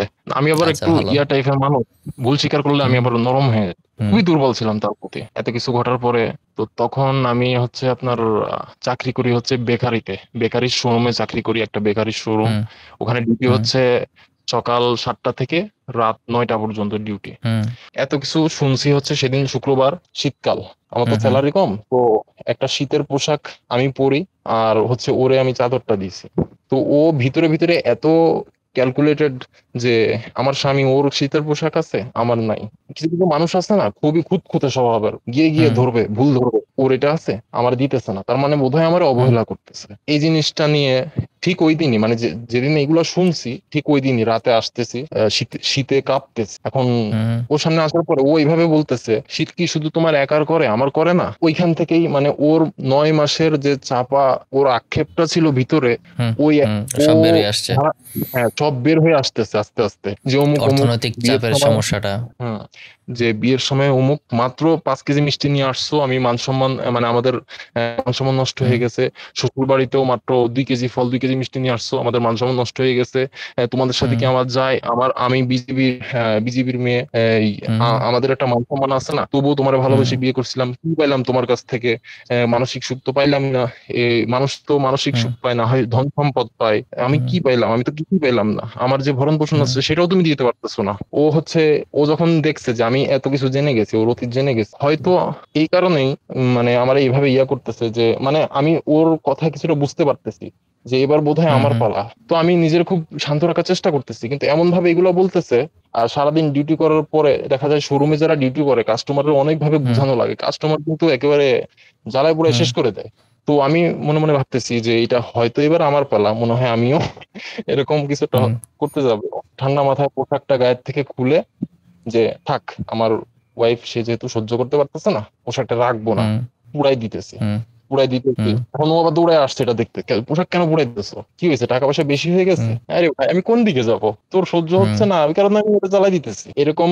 মানে তখন একটু ধস্তাধস্তি হয়েছিল, ওই যখন হুম দেখতেছে পোশাক জ্বালাইতেছি, আমার পিছন থেকে এসে আমার গেঞ্জিটা ধরে টান দিছিল জোরে, মানে হুম কেন করতেছি এটা। করার পরে এখন সব স্বাভাবিক। রাত যখন হয়েছে, রাতে দেখলাম ও একটু অস্বাভাবিক ভাবে আমার কাছে আসতে, মানে এমন ভাবে আমার কাছে আসতে, মাথায় হাত বুলিয়ে দিতেছে, মনে হচ্ছে যেন ওর সাথে আমার দিন দেখাই হবে না, মনে হয় আজকের রাতই শেষ। তো সকালে উঠে যাওয়ার আগেও এরকম ডাকছে কাছে ডেকে, যে মাথায় হাতটা বুলাই দিতেছে, এরকম এইভাবে এইভাবে চলবা, অমুক অমুক করবা। হুম হুম। তখন তো স্বাভাবিক ভাবে নিচ্ছি, মানে আমি কখনো ভাবতে পারিনি যে ও যে আমার ছেড়ে এইভাবে চলে যাবে, এটা আমি কল্পনাও করি। তার মানে মাথা মাথায় অলরেডি যখন ডিসিশন নিয়ে নিছে যে আমি আসলে থাকবো না আর চলে যাব। হ্যাঁ মানে তখনই ও ডিসিশনটা মাথার মধ্যে নিয়ে নিছে, যেটা আমি হুম বুঝতে পারিনি। আমি তো স্বাভাবিক ভাবে গিয়েছি, যাওয়ার পরে ওদিন আবার পার্টি ছিল, বেকারিতে বিরিয়ানি দিছে, এখন একলা কেমনে খাই, আমার বউটা ভালো মন্দ খাওয়াইতে পারি না, আমারটা সহ প্যাকেট করে নিয়ে নিয়ে ঠিক যখন বাসার ভিতরে আসছি, মানে বাসার ফ্ল্যাটের সামনে আসছি, দেখি যে তালা মারা। এখন তালা মারা কেন, তালা মারা কি কারণে হইতে পারে, মনে হয় আম্মুর বাসায় গেছে, মানে আমার আব্বু আম্মুর কাছে গেছে। বাসায় ঢুকার আগে এক সাইডে সিঁড়ির চিপায় ওই বিরিয়ানির ইয়েটা রাখছি, যে না আব্বু আম্মু তো এখানে আছে, এটা তো ওর জন্য আনছি, দেখলে মাইন্ড করতে পারে। এখন ওখানে আসার পর জিজ্ঞেস করতেছি যে আমার ওয়াইফ কই, ও কোথায়। এখন ওরা মানে কিছু বলতেছে না আমারে, বলতেছে দেখ না আশেপাশে কোথাও মনে হয় গেছে, কারো বাসায় মনে হয় গেছে। মানে আমার বাবা মা খুব ভয় পাচ্ছিল যে আমি ওরে এতটা ভালোবাসি, আমি মানে যদি এটা আমার ছেলের এখন যদি বলি, ও সহ্য করতে পারবে তো, ও কি দাঁড়ায় থাকতে পারবে? আচ্ছা, বাপ মা জানে কিভাবে, আপনার বাপ মা কেমনে জানলো তাদের? হ্যাঁ, এর একটা ইয়া আছে, বাবা মা জানলো কেমনে। ঠিক আমার ডিউটি তো 9টায়, তো ঠিক 8:30টার সময় আমার বাবার ফোনে একটা মেসেজ দিছে, আপনাদের ছেলে অমুক অমুক আমার সাথে এমন এমন করে, আমার এইভাবে মানসিক টর্চার করে। তারপরে হচ্ছে আরো আরো লিখছে যে আপনার ছেলের কাছ থেকে আমি, মানে ঠিক আমার সাথে যেগুলো বলছে ওগুলাই বলতেছে যে আপনার ছেলের কাছ থেকে আমি কি পাইছি, কোনো মানসিক সুখ তো পাই নাই। ওর এছাড়া আমার মানসিক টর্চার করতেছে, আমি মানসিক টর্চারের কারণে অসুস্থ হয়ে যাই, যে কারণে আমি নিতে পারলাম না। আপনার ছেলেরা আপনারা দেখে রাখেন, আর আমাকে দয়া করে খোঁজার চেষ্টা করেন না। তবে হ্যাঁ, আমি এটা স্বীকার করি যে অনেক কষ্ট করছে। না, এটা তো মানে যেহেতু আপনার ফাইন্যান্সিয়াল অবস্থা খুব একটা ভালো না, অর্থনৈতিক অবস্থা ভালো না, তো কষ্ট করতে হয়েছে, এটা তো মানে একদম স্পষ্টই দেখা যাইতেছে। মানে 3 বেলার ভিতরে 1 বেলা খাওয়া হচ্ছে, মানে কতটা কষ্ট করা হচ্ছে। আমার বলতে চাইতেছে না, 10টা পর্যন্ত ওয়েট করছি, রাত 10টা পর্যন্ত। তো পরে বাবারে ঘিরে ধরছি, মানে বাবারে 2 হাত ধরছি যে বাবা কি হয়েছে আমারে বলো, আমরা বলো আব্বু কি হয়েছে আমরা বলো। তো পরে এই মেসেজটা আমার সামনে দিল। এবার ওর ফোনে কল দিচ্ছি, কোনোভাবেই কল ঢুকতেছে না, কোনোভাবে মেসেজ করার চেষ্টা করতেছি, মেসেজ দেখি সিন হইতেছে, আনসার দিতেছে না। কিছুক্ষণ পরে আনসার দিতেছে যে তুমি আমারে মুক্তি দাও, আর সম্ভব না। তো এখন এটা শুনে মানে আমি প্রচন্ড পরিমাণ ভেঙে পড়ছি যে এ কি হইলো। আসলেই আমি মানে এবার আমার ভয় পাইতেছিলাম যে যদি সত্যি কিছু করে ফেলে ডিভোর্স হয়ে যাবে। হ্যাঁ হ্যাঁ, এটা হওয়ার পরে এখন ওর মা বাবার কাছে আমার আব্বু আম্মু যোগাযোগ করতেছে, ওরা উল্টা ব্লেম দিতেছে যে আপনার ছেলে আমার মেয়ে কি করছে তাড়াতাড়ি বের করে দেন, নাহলে আমার মেয়ের যদি কিছু হয় নাহলে খবর আছে। ওর বাবা মার কাছে যায় নাই, ও তা গেছে কোথায়? হ্যাঁ, এখানেই কথা। খুব সুন্দর করে পরের দিন সকালে আমি তালা ভাঙলাম, ভাঙার পরে একটা চিরকুটে লেখা যে আমি এরকম এরকম, ও হচ্ছে বিয়ের আগে মাদ্রাসায় খেদমত করতো, যাত্রাবাড়িতে একটা মাদ্রাসায়, এরকম লিখে গেছে যে আমি মাদ্রাসায় চলে গেলাম, তুমি আর আমাকে খোঁজার চেষ্টা করো না। চিরকুটের মাধ্যমে আমাদের বোঝাইতে চাইতেছে যে ও মাদ্রাসায় আছে, কিন্তু এদিকে আসলে গেছে হচ্ছে ও শ্বশুর বাড়ি। এটা আমি কিভাবে জানলাম, পরে তালা ভাঙার পরে মানে ওর তো কোনো ইয়া নাই, সব ডিভোর্স হয়ে গেছে না, তাহলে শ্বশুর বাড়ি কই থেকে আসলো? মানে আমার শ্বশুর বাড়ি আর কি। আচ্ছা, বাবার বাড়িতে। যাওয়ার পরে যে যখন ওর মা বাবা এইভাবে ব্লেম দেওয়া শুরু করছে, মানে রীতিমতো মামলা দেওয়ার ভয় দেখাইতেছে যে এরকম নারী শিশু নির্যাতন মামলা দিব, আমার মেরে ইয়া করছে, নির্যাতন করতেছে, অমুক অমুক করছে। তো করার পরে এখন আমরা তো খুবই ইয়ার ভিতরে, তখন লোকেশনটা ট্র্যাক করাইছে, এক ভাই ছিল, এখন লোকেশন শো করতেছে খুলনা 13 খাদা, মানে ওদের ওখানেই। তো তখন বুঝতে পারতেছি যে হয়তো ওখানেই আছে, আমাদের সাথে ইয়া করা হচ্ছে। তো তাদের কাছেই আছে, কিছু মানে বলতেছে না। হ্যাঁ, কিন্তু বলতেছে না, কারণ জানে বললে ও চলে আসবে, আর আসলে মেয়ের সামনে যদি একবার দাঁড়ায় তাহলে আমার মেয়ে এমনি গলে যাবে, আমার মেয়ে নরম, এমনি গলে যাবে, চলে যাবে। মানে ওর মায়ের উদ্দেশ্য হচ্ছে এর তো আর্মি চাকরি থেকে দিছিলাম, আর্মি ছাড়াই নিয়ে বিয়ে দিব, এরকম ভালো পাওয়া যাবে। পরের দিন রওনা দিচ্ছি, এক ভাইয়ের মাধ্যমে যোগাযোগ করে রওনা দিছি। রওনা দেওয়ার পরে এখন 13 খাদা আপনার হচ্ছে রাত 12টার সময়, এত সিরিয়াস এলাকা ভাই, ওখানে কেউই যাবে না। রাত 12টার সময় ফকিরহাটে এসে নামছি, গাড়ি খুঁজতেছি, সবাই চলে আসছে যে ভাই ভাই কই যাবেন, আসেন আসেন, সব মোটরসাইকেল রাইডার। তখন বলছি যে ভাই 13 খাদা যাবো, কেউ যাবে না। না ভাই ওখানে যাবো না, ওটা অনেক সিরিয়াস এলাকা। পরে 1,500 টাকার বিনিময়ে একজনের রাজি করাইছি, পথ কিন্তু অল্প, সামান্য 1,500 টাকা। রাত 2টার সময় ঘরে পৌঁছাইছি। কত কিলোমিটার হবে? মিনিমাম 40 হইতে পারে, 25-30 হইতে পারে। আচ্ছা, 25-30 কিলোমিটার জন্য 1,500, লাইক বিশাল অ্যামাউন্ট। হ্যাঁ, বিশাল অ্যামাউন্ট, লাইফ রিস্ক, যাইতে যাবে না কেউ। এখন যাওয়ার পরে এখানে একটা ঘটনা ঘটছে। আমি যেদিন রওনা দিছি, ঠিক আমি যার সাথে যোগাযোগ করে রওনা দিছি, ওই ভাইয়াটা হচ্ছে আমার শ্বশুর বাড়ির, আমার শাশুড়ির আত্মীয় হয়। এই জিনিসটা আমি জানতাম না। এখন আমি যে আসতেছি, ওই ইনফরমেশন কিন্তু আমার শ্বশুর বাড়িতে আগেই চলে গেছে।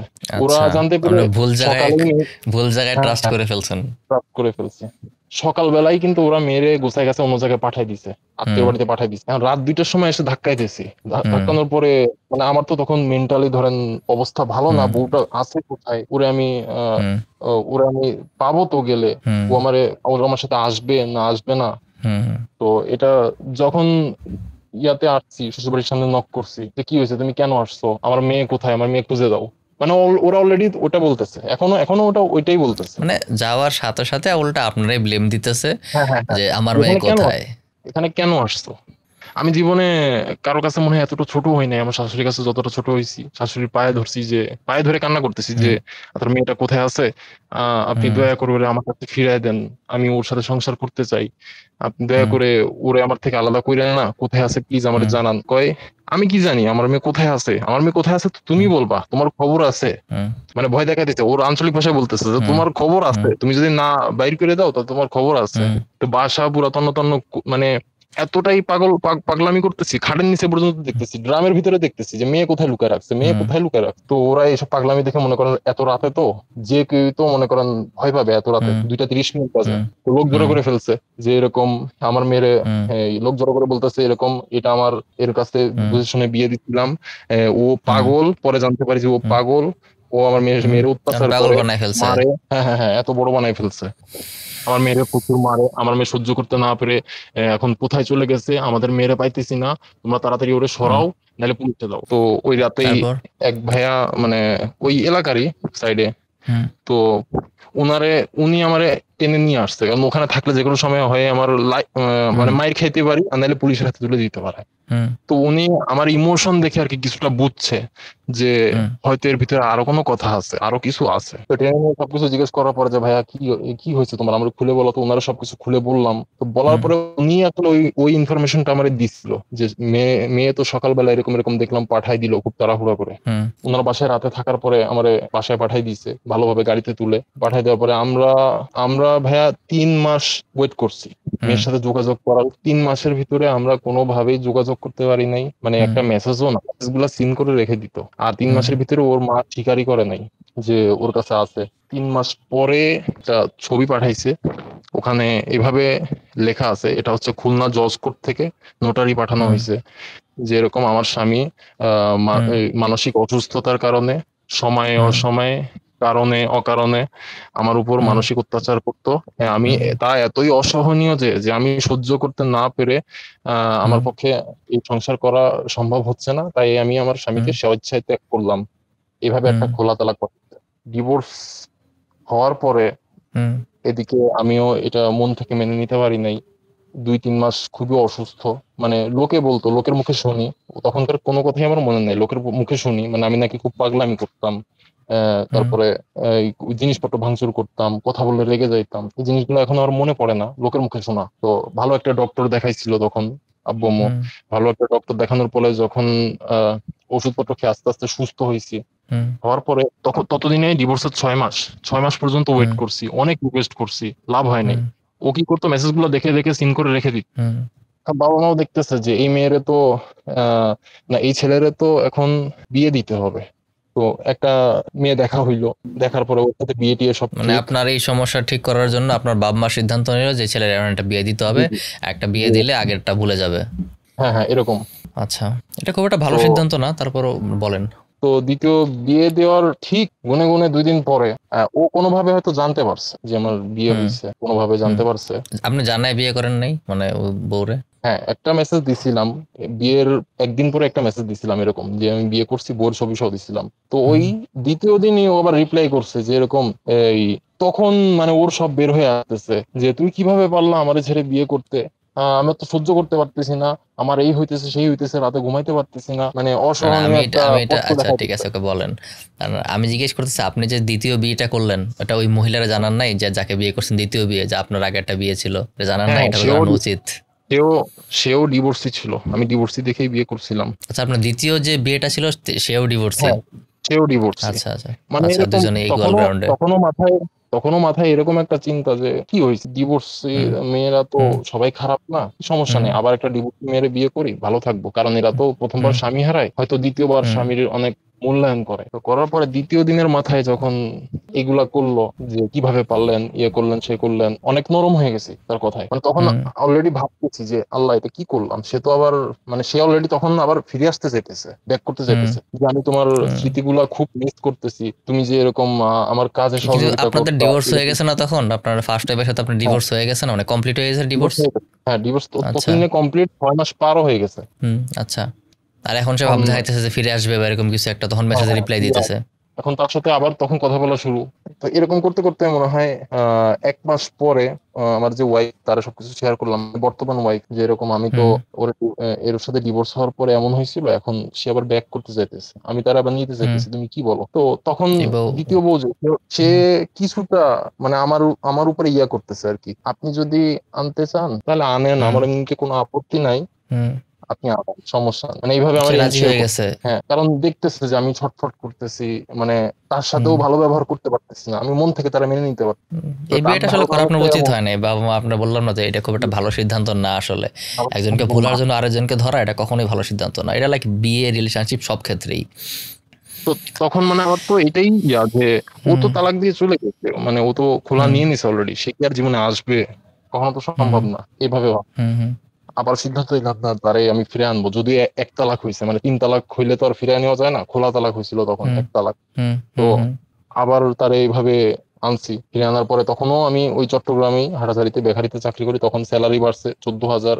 হুম হুম। দুই ওয়াইফের দুইটা দুইটা ফ্ল্যাটে রাখা, মানে শহরের পারে দুইটা ওয়াইফ, 2 ফ্ল্যাটে রাখা, দুইজনের ভরণ পোষণ চালানো, মানে এটা এত টাফ, এত কঠিন। এত অল্প টাকা নিয়ে দুইটা ওয়াইফরে মেনটেন করা! আহ, ওইটাই। তো দুজনের সমান সমান, দুজনের কাছেই চাইতে হয় হুম একদিন পর পর। তো হুম হুম সবকিছু ঠিকঠাক ভাবে চলতেছে, এর মধ্যে ছোট যে আছে সে একটু ট্রিক্স খাটাইতেছে আর কি, যে মনে হুম হয় আমি তার জীবনের দ্বিতীয় দ্বিতীয় বউ, তো মনে হয় আমারই বেশি হুম ভালোবাসে, একটু হুম ইয়া করি, তো চাপ দেই। তো আমার প্রচুর চাপ দেওয়া শুরু করছে যে এভাবে আর চলে না, হুম আপনি যে কোনো একজনকে বেছে নেন, হয় আমারে না হয় হুম। তারে। আচ্ছা। তো এটা আমার মাথার ভিতরে এটা অলরেডি লোডিং 1 সপ্তাহ ধরে ঘুরতেছে। বড় বউ চাপ দেওয়া শুরু করছে, মানে আগে যে আমারে হুম চাপ ইয়া করছিল, হুম বলতেছে যে এভাবেও সম্ভব না, আমিও মেনে নিতে পারতেছি না, আপনিও যে কোনো হুম। একজনকে বেছে নেন। ছোট বউ অলরেডি আপনার 2 দিনের আলটিমেটামও দিয়ে দিছে, 2 দিনের ভিতরে কিছু করেন, সিদ্ধান্ত দেন, নাহলে কিন্তু খবর আছে। আমি আব্বুরে সবকিছু জানাইছি, জানতো, সবাই জানতো, মামলা টামলা হবে হুম কিন্তু, ready থাকেন, এইভাবে। হুম তো এখন একজনের তো বাঁচতেই হবে, মানে কেউই হুম। এখানে, দুইজনই এখানে আইনি পদক্ষেপ নেওয়ার ইয়া করতেছে। আমি বাঁচবো কিভাবে? বাঁচতে তো হবে। এখন বড় বউয়ের হাত ধরে আবার পালাই গেলাম, আর এই এটা কোন সিদ্ধান্তটাই আমার জীবনের ডিসিশন! সবচাইতে ভুল সিদ্ধান্ত, সবচাইতে ভুল সিদ্ধান্ত ছিল এইটাই। তো ওরে নিয়ে গেছি হুম ঢাকায়, প্রথম তুলে নিয়ে গেছি ঢাকায়, যে হুম ওখানে হয়তো ভালো কোনো কাজ টাজ দেখবো। 1 মাস ধরে হুম কোনো হুম কাজের কথা নাই। এদিকে শুনলাম ছোট বউ অলরেডি মামলা করে দিছে, মামলা করার পরে এখন ডিভাইস টিভাইস সব অফ করে দিছি, ফোন টোন অফ। ওখানে 1 মাস চাকরি হুম বাকরি হুম যখন পাই নাই, ছোট আবার হুম। প্রস্তাব দিল, চলো আমরা খুলনা যাই। আপনার খুলনা কেন? আপনার যদি চুজ করতেই হয়, শোনেন, আপনার যদি চুজ করতেই হইতো তাহলে আপনার আসলে সেকেন্ড ওয়াইফেই চুজ করা উচিত ছিল। কারণ সে আপনার সাথে কোনো হ্যাঁ, বিট্রে তার হিস্ট্রি নাই। আপনার প্রথম বউ আপনার অলরেডি একবার বিট্রে করছে, অলরেডি তার ধোকা হ্যাঁ, দেওয়ার এক্সপিরিয়েন্স আছে। তো যেহেতু আছে। তার অলরেডি এক্সপিরিয়েন্স আছে, তাহলে তারা চুজ করা আপনার জন্য কখনোই ভালো ডিসিশন ছিল না। যদি চুজ করতে হয় ফার্স্ট হলে চুজ করবেন না, কিন্তু চুজ করতে হলে প্রথমটাই চুজ করা, সেকেন্ড জনে চুজ করা উচিত ছিল। উচিত ছিল। এটা এখন ফিল করি, হুম তখন তো আবেগের ভিতরে ছিলাম। তো এটা করার পরে যখন চাকরি বাকরি পাইতেছি না, আমার অফার করলো যে চলো আমরা খুলনায় যাই, খুলনায় হুম বোধহয় ভালো কিছু হবে। আবার তার কথা শুনে গেলাম খুলনায়। খুলনায় যাওয়ার পরে হুম এইদিকে ততদিনে অলরেডি আমার মা বাবার ফোন দিয়ে হুমকি ধামকি শুরু, যে আপনারা, মানে তারা ধরে নিচ্ছে যে আমি হয়তো আর হুম ফিরবো না। এখন তখন কাবিনের টাকা হুম দাবি করতেছে, তখন তো মা বাবার সাথে সম্পর্ক ভালো না, হুম যেহেতু হুম পালাই গেছি। আমার বাবা ফোন দিয়ে বলতেছে যে তুমি কি করবা, তুমি এইভাবে 1,30,000 টাকা কাবিন সহ হুম সবকিছু মিটাও তুমি, নাহলে কিন্তু আমি তোমার হুম জমি বিক্রি করে ইয়া করবো। আমি হুম ইয়া দিছি যে হ্যাঁ করেন। তো এইভাবে ছোট যে ইয়া আছে, মানে পরবর্তী যে বিয়েটা করছিলাম ওইটা ছাড়ানো হুম হয়েছে। এখন এর নিয়ে তো আস আমার হুম কিন্তু আর হুম কোনো জায়গা নাই, মানে আমি পরিবারের কাছে যাওয়ারও জায়গা নেই, আমার হুম গ্রামে যাওয়ারও উপায় নাই, মানে সমাজে হুম। আর কোনো ইয়াই নাই। সবাই এভাবে রটাই দিছে যে প্রথম এই বউরে রেখে ও পরকিয়া করে হুম। ভেগে গেছে আবার আগের সাথে। পরকীয়া কই হইলো? আপনার তো বিয়ের সাথে লেজিট বউয়ের হ্যাঁ, সাথে হ্যাঁ, ভেগে কিন্তু এই গেছেন জিনিসটা আরকি। ওরা এইভাবে রটাইছে। আচ্ছা। তো এখন খুলনা যাওয়ার পরে এই যে আছে না, আপনার স্বভাব তো আর চেঞ্জ হয় না। এখন দ্বিতীয়বার হুম, যখন এত কিছু করে গেছি, তখন দেখতেছি মানে ওর এই রূঢ় স্বভাবটা আরো বাড়তেছে, এমনকি এমন পর্যায়ে যাইতেছে যে ছোটখাটো হুম ভুলের কারণেও আমার বলতেছে যে তাহলে এক হুম কাজ করো, আলাদা হয়ে যাও, হুম আবার আগের জায়গায় ফিরে যাও, তালাক দিয়ে দাও, তালাক দিয়ে দাও, কথায় কথায় এখন শুধু একটাই কথা যে তাহলে হুম। ছেড়ে দাও, তাহলে ছেড়ে দাও। এই জিনিসটাই মানে তার অলরেডি অনেকগুলো মনে করেন যে ছাড়াটা তার জন্য একদম নর্মাল হয়ে গেছে, যে ও এতবার সে হ্যাঁ, আপস এন্ড ডাউনস এর নর্মাল মধ্যে হয়ে দিয়ে গেছে। গেছে, এই জন্য তার জন্য এটা খুবই নর্মাল হয়ে গেছে, যে এটা গায়ে লাগে না এরকম টাইপ। যার মনে হ্যাঁ করেন হ্যাঁ যে মানে প্রথমবার দ্বিতীয়বার কিন্তু মানে প্রচুর গায়ে লাগে, তখন এটা ইয়া থাকে, বাট যখন অনেকবার হয়ে যায় তখন আর আসলে গায়ে লাগে না, হ্যাঁ। একদম গা শোয়া হয়ে যায়, কোনো ব্যাপার না, এটা নর্মাল। এই তো জিনিসটাই এটা সমস্যা। নিয়ে এর ভিতরে একটা ঘটনা ঘটছে কি, যে সত্যটা আমি আবার জানতে পারলাম। তার হুম ফোন আমি আবারও একদিন এভাবে চেক করতেছি, হঠাৎ করে হোয়াটসঅ্যাপ চেক হুম করতে করতে একটা মেসেজ, এসএস হুম। টাকার ঠিক ওই তার চতুর্থ স্বামী, যে আচ্ছা। আমি তো প্রথমবার এভাবে এভাবে অক্ষম ছিলাম, তুমি হুম হুম দ্বিতীয়বার আমারে সুযোগটা দিলে, আমি এতে খুব হুম খুশি, কিন্তু তুমি আবার কেন আমার এভাবে ছেড়ে গেলে, কিসের জন্য ছেড়ে হুম গেলে, কার জন্য ছেড়ে গেলে। এই মেসেজটা আমি ওর সামনে দিয়ে জিজ্ঞেস করতেছি যে, ওর নাম ছিল, মানে আমার ওয়াইফের নাম। হুম এখন জিজ্ঞেস করার পরে ও স্বীকার করতেছে না কিচ্ছু। তো যখন হুম চাপাচাপি করছি তখন স্বীকার করতেছে যে তোমার সাথে, মানে তুমি তো আমার জীবনের মানে পঞ্চম স্বামী ছিল, তোমার সাথে হুম ডিভোর্স হওয়ার পরে আমার হুম যে আগের স্বামী ছিল, ডিভোর্স হওয়ার পরে হুম ইদ্যত পালন করার পরে আমার যে আগের হুম স্বামী ছিল তার সাথে আমার হুম। আবার বিয়ে হয়েছিল। এই এই ফ্যামিলি কি এটা? খুবই কনফিডেন্ট ফ্যামিলি এটা, এরকম ফ্যামিলি পাওয়া তো ভাগ্যের ব্যাপার না ভাই। তো আমার আসলে বলার মতো শব্দ পাইতেছি না এই ফ্যামিলি সম্পর্কে আমি। যখন এটা শুনলাম, মানে আপনি বুঝতে পারেন একটা ছেলের কি হওয়ার কথা তখন। তো এইটা শোনার পরও তবুও তারপর কি করলেন, স্বাভাবিকভাবে তারপর করলেন কি? স্বাভাবিকভাবে তখন মেনে নেওয়ার চেষ্টা করছি, কারণ আমার আর তখন যাওয়ার কোনো জায়গা নাই, কার কাছে সব যাব, জায়গায় অলরেডি কার হারায় কাছে গিয়ে মুখ দেখাবো, হারায় বসে অলরেডি আছেন সব, হারাই মানে গেছি। হুম। আব্বা আম্মা তো সহ সব। এতটুকু এতটুকু জিজ্ঞেস করলাম যে তাহলে ছাড়লা কেন, মানে তোমার চতুর্থ স্বামী হুম তারে যে আবার বিয়ে করলা আমার পরে, তারে হুম ছাড়লা কেন? হুম তো বলতেছে আমি তোমার ভিতরে যে জিনিসগুলো পাইছি ওইগুলা তার হুম। কাছে পাই, এই জন্য আমি আবার সিদ্ধান্ত নিয়েছি যে তাছাড়া আমি তোমার কাছে আসবো। মানে যেখানেই এখানে যখন ভালো লাগতেছে চলে যাইতেছি। মানে একটা বিষয় হচ্ছে কি, ও সম্পর্ক বলতে করতেছে হালাল, এই জিনিসটা ভালো লাগছিল, যে পরকীয়া তো করতেছিস না তুই, ঠিক আছে যা, হুম মেনে নিলাম, ক্ষমা করলাম।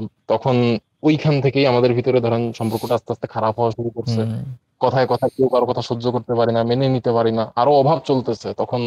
হুম। কাজ টাজ পাই না, না পেরে লেগে গেলাম লেবারি খাটতে। তখন দিনমজুর যারা বলে। আপনি ইয়াতে ছিলেন না, আপনার যে কাগজটা প্রথমে দিয়েছেন, আপনার যেটা আর্মি মেডিকেল করে লেখা ছিল এরকম সম্ভবত, আমি যতদূর মনে পড়ে আমার আর্মি মেডিকেল বা হ্যাঁ কিছু একটা হ্যাঁ, এরকম ছিল। আর্মি মেডিকেল, জি, আর্মি মেডিকেল মেডিকেল করেছিলেন কোর্স। না? তো আমি হচ্ছে আর্মি হ্যাঁ মেডিকেল হ্যাঁ কোর মেডিকেল থেকে এখন আপনারা লেবারি করতেছেন এটা। লেবারি করতেছি। মানে আমি তবে আমি একটা জিনিস শিক্ষা নিছি ভাইয়া, জীবনে যেই মানে পেশাগুলো আমি সবচেয়ে ঘৃণা করতাম, আল্লাহ ঠিক সেই হুম। পেশাগুলাই আমার দিয়ে করাইছে। না, কাজ কখনো ছোট বড় করি না আমি, যে কাজ কোনটা ছোট কোনটা বড়, বাট আপনার Right? লাইফের আপগ্রেড হয় না, শুধু ডাউনগ্রেডই হয়েছে, মানে নিচের দিকেই আসছেন। হ্যাঁ। তো এরকম ইয়া করতে করতে একদিন এরকম শাশুড়ি জানে, শাশুড়ি আসছে বাসায় বেড়াতে। শাশুড়ি রাতে বালিশ তো দুইটাই, এবং শাশুড়ি দিছে হুম একটা, যে আপনি শোন। তো হুম 2 দিন থাকছে আমার এখানে, 2 দিন থেকে অসুস্থ হয়ে গেছে, নিয়ে যাবে হুম মেয়ে। এখন হুম আমি তো আগের অভিজ্ঞতা থেকে ভয় পাইতেছি যে মেয়ে যদি আমি হুম। দিয়ে দিই, আবার যদি যায়, আমার সাথে এমন কিছু হয়, আসবে না। তো যাওয়ার জায়গা। হুম।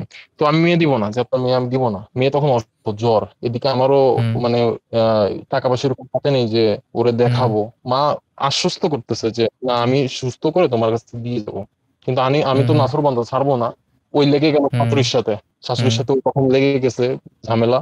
তো ঝামেলা যখন লেগে গেছে, টামেলা করে সকালে কাজে গেছি, আপনার হুম লেবারি করতে গেলাম। এখন যাওয়ার পরে খেটে খুঁটে আসছি বাসায়, আসার পরে পরে দেখি দরজা খোলা, কেউই আর নাই, মানে আমার বাহ, বউ আমার মায়ের সাথে চলে চলে গেছে। গেছে। এই জন্যই চলে বললাম না, গেছে, আপনি এখন যদি যাওয়ার চুজ পরে করার দরকার ছিল, আপনার সেকেন্ডে চুজ করার দরকার ছিল, কারণ তার আসলে হিস্ট্রি নাই বিট্রে করার, আর তার বিট্রে করার হিস্ট্রি আছে অলরেডি। এখন চলে যাওয়ার পরে তারপর কি করলেন? পরবর্তীতে তারা রিকোয়েস্ট করার পরে 2 মাস আমি অপেক্ষা করছি, যে এরকম অনেক বুঝাই শোনাই যে এরকম এরকম কিছু হবে না। আমার এখন চাকরি হয়েছে, তখন একটা চাকরি ধরছি। তখন হচ্ছে হুম। ঢাকা মোহাম্মদপুরে একটা বাবুচি, এই আপনি মাদ্রাসা। এরপরে আপনার বউয়ের সাথে আবার যোগাযোগ করছেন, আবার তারা নিয়ে আসছেন, মানে নিয়ে আসার জন্য তারা রিকোয়েস্ট করতেছেন। হ্যাঁ, রাইট, রিকোয়েস্ট করতেছি। এই তখন হচ্ছে এটা এটা করা আপনার উচিত হয় না, আপনার একদম উচিত হয় নাই। ওই যে অতিরিক্ত আবেগী, আবেগ তো ধরে রাখতে পারতেছি না। কার কাছে যাবো? তখন হচ্ছে আর হুম রায়হান মাদ্রাসা, এটা বললো আমাকে চিনবে, মোহাম্মদপুর। এটা হচ্ছে কারি হুম আবু রায়হান, ওখানে থেকে পড়াশোনা করছে, হুম ওখানে বাবুর্চির কাজ করি। তো করার পরে এখন 2 মাসের মাথায় আবার তারে ফিরে আনছি, হুম বুঝাই শুনে ফিরে আনছি যে আমার এখন চাকরি আছে, তুমি আসো। মেয়ে ফিরে আসছে, মানে মেয়ে এতবার হুম যখন ধাক্কা খাইছে, তখন এরপরে সে নিজে নিজে সিদ্ধান্ত নেওয়া শিখছে। তো ফিরে আনার পরে তখন বাসা থেকে ইয়া করতেছে যে তোরা আয়, তোরা তো এত কষ্ট করতেছিস, তোরা আয়, সমস্যা নেই, আমরা মেনে নিব। তো আমার ততদিনে আমার আব্বুর পোস্টিং হয়ে গেছে ব্রাহ্মণবাড়িয়া, আবার দুজনে হুম মিলে ব্রাহ্মণবাড়িয়া শিফট হইলাম। হুম বেশি না, 1 মাস আছি। 1 মাস থাকার পরে হঠাৎ করে কি জানি একটা কথায় আমার আব্বু ফোঁটা দিয়ে বসছে, যেরকম হুম পায়ের উপর বসে বসে খাইতেছিস, ঠিক আগের মতো। হুম এইটা করার পরে ভাই আবারও সেম ঘটনা। সকালে ঘুম ঘুম থেকে উঠছি, ফজরের নামাজ পড়তে গেছি, এসে দেখি ও নাই। হুম রেগুলার তো রুটিন হয়ে গেছে তার চলে যাওয়াটা। হ্যাঁ হ্যাঁ, রেগুলার রুটিন হয়ে গেছে। তো পরবর্তীতে খুলনা, ওর মার ব্যবসায় আছে, খুলনায় আছে। তো সেম, মানে এই তার মেয়েটার জন্য আমি মোবাইল ফোন আবার টোন আপনার সাথে যোগাযোগ করে না? মোবাইল ফোন যাও কোথায় বের হওয়ার আগে যাওয়ার আগে আপনার জানায় না কিছু? হ্যাঁ জানাই। ওই ওর মানে ওর মনে হয় কি, ও যে ডিসিশনটা নেয় ওটাই হুম সঠিক, আর ও আমার কাছে টিকতে পারে না, এই জন্য যায় এইভাবে মেসেজ গুলো করেও। যেমন তুমি তো এরকম করছো, সব তোমার দোষ, তোমার জন্য তো সংসার করতে পারতেছি না, তাই চলে আসছে। এটা আচ্ছা, যাওয়ার তারপর পরে কি আমি করলেন? আরো 2-3 মাস তারে ট্রাই করি। হুম করার পরে আমার অফার করলো যে তুমি আবারও চলে আসো তোমার ফ্যামিলি রেখে।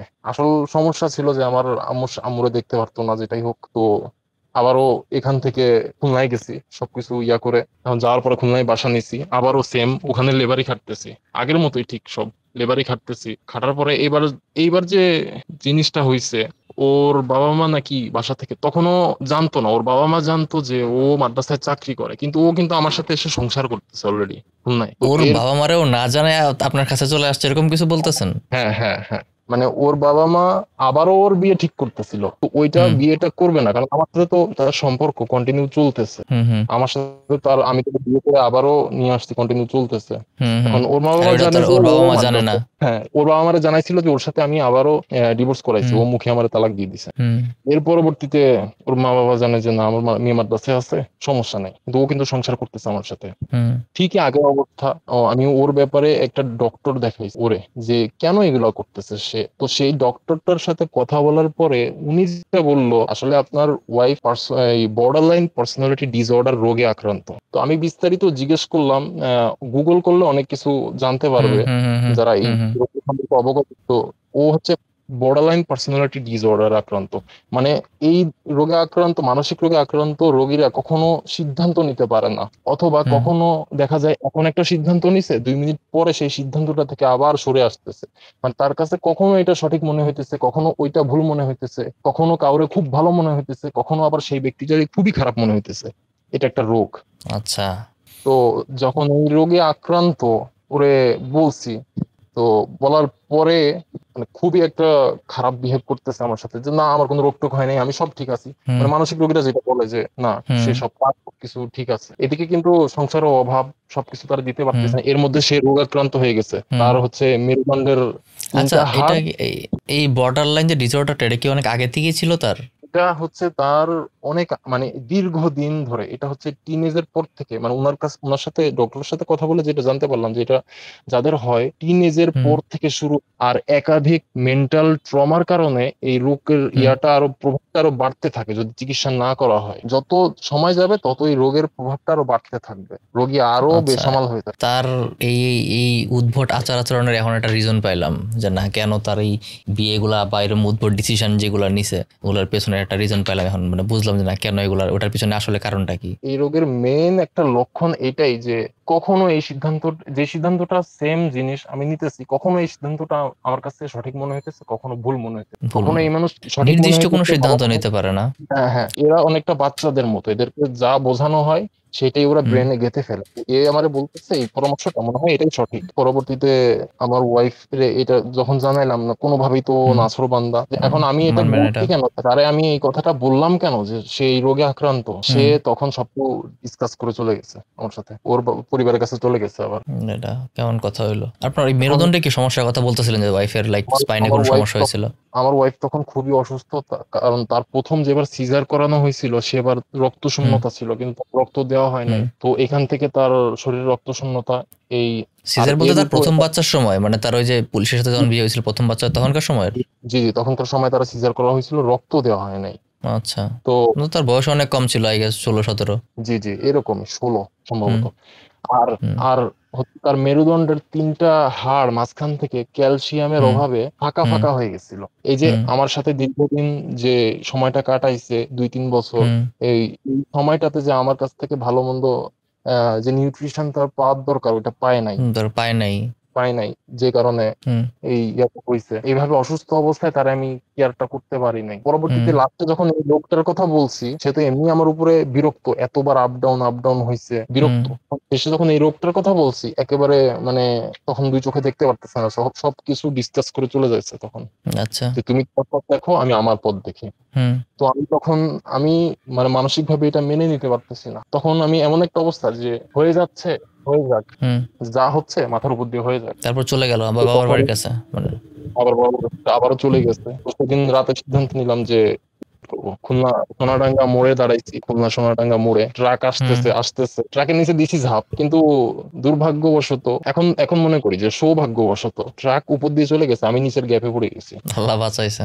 এটা সৌভাগ্য মনে হয় এখন। হুম। কিন্তু কিন্তু ওই যে এই জিনিসটা যে ঘটছে, মানে আমি ভয় পাইছি, ভয়ের কারণে আমি অজ্ঞান হয়ে গেছি। তো পরবর্তীতে এই আমার রোডের ফোন মধ্যে থেকে, অজ্ঞান হয়ে গেছেন? জি জি, রোডের মধ্যে অজ্ঞান হয়ে গেছি। হুম। ওখান থেকে তারপর? ওখানে যারা ছিল মা বাবার হুম, নাম্বার কালেক্ট করে, যে আপনার ছেলে তো এরকম এরকম, আপনার ছেলেরা হুম, নিয়ে যান। এখন যতই হোক, আমরা মা বাবার যতই কালারিং করি, যতই অপমান হুম, অপদস্থ করি, মা বাবা তারা তো আমাদের ফেলবে না। তো হুম, বাবা মা এসে আবার নিয়ে নিছে। আবারও ডক্টর দেখাইছি এখানে ব্রাহ্মণবাড়িয়াতে। ডক্টর দেখানোর হুম, পরে এদিকে ও তো এই অবস্থাতেই আছে। এখন এভাবে গেছে আরো 5 মাস গেছে। কথা হুম, চলে, আমি বলি যে আসো আসো, মানে তখনই আমার ভিতরে তখনও তার প্রতি একটা সিম্প্যাথি, যে না, ওরে আমি শুধু এই কথা ভাবি যে আমি তো আরেকজনের বিয়ে করে থাকতে পারবো, কিন্তু ও কিভাবে হুম, থাকবে? ও তো 5-6 জায়গায় অলরেডি বিয়ে হয়ে গেছে, ও তো ওর হুম। ওর তো লাইফটা হেল হয়ে যাবে, মানে ওর জন্য, শুধু ওর জন্য হইলেও। হবে না, তার জন্য নর্মাল হয়ে গেছে এটা। যদি অপোজিট পার্সন ইজিলি মেনে নিতে পারে তার জন্য লাইফ হেল হবে না, ওর কথা না, কারণ নর্মালাইজ একটা ভিন্ন বিষয়। তো এখন এই প্রসেসের পরে 5 মাস এভাবে বুঝাইতেছি, হয় না হয় না, কোনোভাবেই আর হচ্ছে না। তো পরবর্তীতে খবর নিলাম, খবর নেওয়ার পরে শুনি যে অলরেডি মানে আমারে ডিভোর্স করা হয়ে গেছে এখন। সেকেন্ড টাইম আহ, একই ব্যক্তির কাছ থেকে আবার ডিভোর্স? হ্যাঁ, আবারও ডিভোর্স করা হয়ে গেছে। এখন ডিভোর্স করার পরে এখন তার বিয়ের কথাবার্তা চলতেছে। তার বাবা আছে এখন হচ্ছে ঢাকায়, ঢাকায় আছে, ওখানে সম্ভবত হুম, তারা কোয়ার্টারে। আর আমি এখন ভাইয়া ডিভোর্সের পরে এখন হুম। কাজ কাম খুঁজছি, পাইতেছি না। এখন হুম। আপাতত একটা অটো ভাড়া নিয়ে চালাই, মানে আমি অটো? সিদ্ধান্ত, জি জি, একটা অটো ভাড়া নিয়ে চালাই দিছি আপাতত। কোথায় আছেন এখন, ব্রাহ্মণবাড়িয়াতে? জি, আমি আছি ব্রাহ্মণবাড়িয়া নাসিরনগরে আছি। আচ্ছা। আমার জন্য ওই যে বাসা থেকে অনেক মেয়ে হুম, দেখা হয়, কিন্তু ভাইয়া হুম, মানে হুম। ওই জিনিসটা এখন মাইন্ডে এখন সেট, বিয়ে করেন না, এখন বিয়ে ওই ওই করেন না, আপনি জিনিসটা মিনিমাম আরো ওই 2 বছরের জিনিসটাই। গ্যাপ নেন। আরো 2 বছরের গ্যাপ নেন, ঠিক আছে? একটু ফাইন্যান্সিয়ালি স্টেবল হন, অ্যাটলিস্ট মাসে মিনিমাম 35-40 হাজার টাকা ক্যাপাসিটি ইনকাম করার মতো ক্যাপাসিটি করেন, তারপর বিয়ে করেন। এর মধ্যে আপনার মানে বিয়ে করেন না, আমি সাজেস্ট করবো না, অ্যাটলিস্ট 2 বছরে করেন না। আদৌ এটাই ভাবতে পারি না যে কারো বিয়ে করবো, কারো বিয়ে করে থাকতে পারবো। না, বিয়ে অবশ্যই করবেন, করবেন না কেন? অবশ্যই করবেন, বিয়ের দরকার আছে, কোম্পানির পার্টনার দরকার আছে, বিয়ে করবেন অবশ্যই। বাট ওই যে নিজের একটা ফাইন্যান্সিয়ালি ক্যাপেবল করে তারপর বিয়েটা করবেন, যেন মানে কোনো সমস্যা না হয়। আর মেন্টাল স্টেবিলিটি আসার পরে, এখন আপনার মেন্টাল স্টেবিলিটি এখনো মনে হয় না পুরোপুরি আছে। মেন্টাল নাই, স্টেবিলিটি পুরোপুরি আসার পরে, হ্যাঁ এটা বোঝা যাচ্ছে, আমি কথা শুনে বুঝতে পারতেছি আপনার মেন্টাল স্টেবিলিটি এখনো পুরোপুরি আসে নাই। এই জন্যই বললাম যে 2 বছর নেন, 1 বছর না, 2 বছর একটা টাইম নেন। 2 বছরে নিজের একটু কাজ করে নিজের একটু ফাইন্যান্সিয়ালি স্টেবল করেন, যখন মনে হয় যে না এখন আমার মাসে মিনিমাম 40 হাজার টাকা আসতেছে, ঠিক আছে, তখন আপনি বিয়ে করবেন, আমি এটাই সাজেস্ট আচ্ছা। করবো। আপনার জন্য অনেক দোয়া রইলো ভাইয়া। মানে এখন কি একাই আছেন নাকি ফ্যামিলির সাথে আছেন? এখন ভাইয়া যেহেতু আসলে, ব্রাহ্মণবাড়িতে আছেন তো ফ্যামিলি। জি জি, ফ্যামিলির সাথে আছে। আসলে মাঝে মাঝে একটু সমস্যা হয়, তো মানে মেন্টালি নিজের চেক দিতে পারি না, তো ফ্যামিলির সাথেই আছি এখন, মানে বিবাহ আচ্ছা, শাদীর কোনো ফ্যামিলির সিদ্ধান্ত। সাথেই থাকেন, ফ্যামিলির সাথেই থাকেন।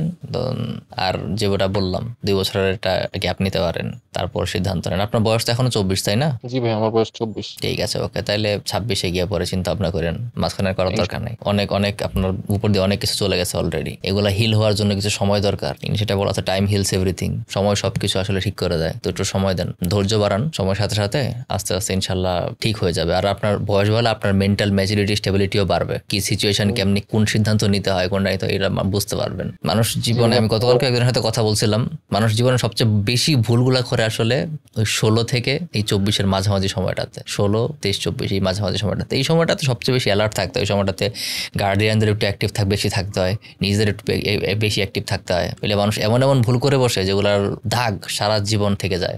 আর আমার এই প্রোগ্রামটা যে আমি করতেছি না, যে ভয়েস অফ ভিকটিম, যেটা আমি চালাইতেছি, বেসিক্যালি এই কারণে মানুষ আপনাদের স্টোরিগুলো শুনে যাতে নিজের সাথে রিলেট করতে পারে। যখন নিজে শুনে বুঝতে পারবে যে আমিও তো এক্স্যাক্টলি এটাই করতেছি, আমার সাথে তো এটাই হইতেছে, তখন তারা মানে নিজেদের একটু শুধরাইতে পারবে। যারা মোটামুটি একটু জ্ঞান বুদ্ধি রাখে তারা নিজেরা শুধরাইতে পারবে বা সরে আসতে পারবে। আর যারা তারপরেও ভাসবে তারা তো আসলে একটা না একটা সময় গিয়ে ধরা খাবেই। আসলে উদ্দেশ্য এটাই ছিল যে আমাদের মতো আবেগী মানুষ যারা আছে, এই বয়সের আবেগে অনেকে মেয়ে বিয়ে করে ফেলতেছে কোনো যাচাই বাছাই না করে। আমাদের উচিত তাদের অতীত আসলে ঘাটা, অন্ধভাবে তাদের বিশ্বাস না করা। অবশ্যই, এটা অবশ্যই কাউকে বিয়ে করার আগে তার একটু মানে কম্প্যাটিবিলিটি যাচাই করে নেওয়া দরকার। আর বিয়ে করার আগে কোনো কিছু মানে লুকানো টোকানো, এটা তো একদম খুবই অন্যায় কাজ। আমার এই দৃষ্টিতে খুবই বাজে একটা কাজ। আমি আমার কোনো কিছু একটা মেজর কিছু একটা লুকায় কারোর সাথে বিয়ে করতেছি, এটা আসলে ঠিক না। ঠিক আছে ভাইয়া, তাহলে ভালো থাকবেন, যোগাযোগ রাখবেন, ইনশাল্লাহ ফিউচারে কথা হবে। আর আপনার বোরিং গল্পটা শোনার জন্য ধন্যবাদ ভাইয়া। না, আপনার গল্প তো অনেকক্ষণ আমার আপনার গল্পের মধ্যে জীবনটা মানে সিনেমার মতো লাগতেছিল, যেমন কোনো সাউথ ইন্ডিয়ান সিনেমার মতো একটা টুইস্ট আসতেছে এরকম লাগতেছিল আমার। আপনাকে ধন্যবাদ শেয়ার করার জন্য, সাহস করে এসে শেয়ার করার জন্য ধন্যবাদ। ভালো থাকবেন ভাই, ঠিক আছে, যোগাযোগ রাখবেন। ঠিক আছে ভাই, সালাম আলাইকুম। ওয়ালাইকুম আসসালাম।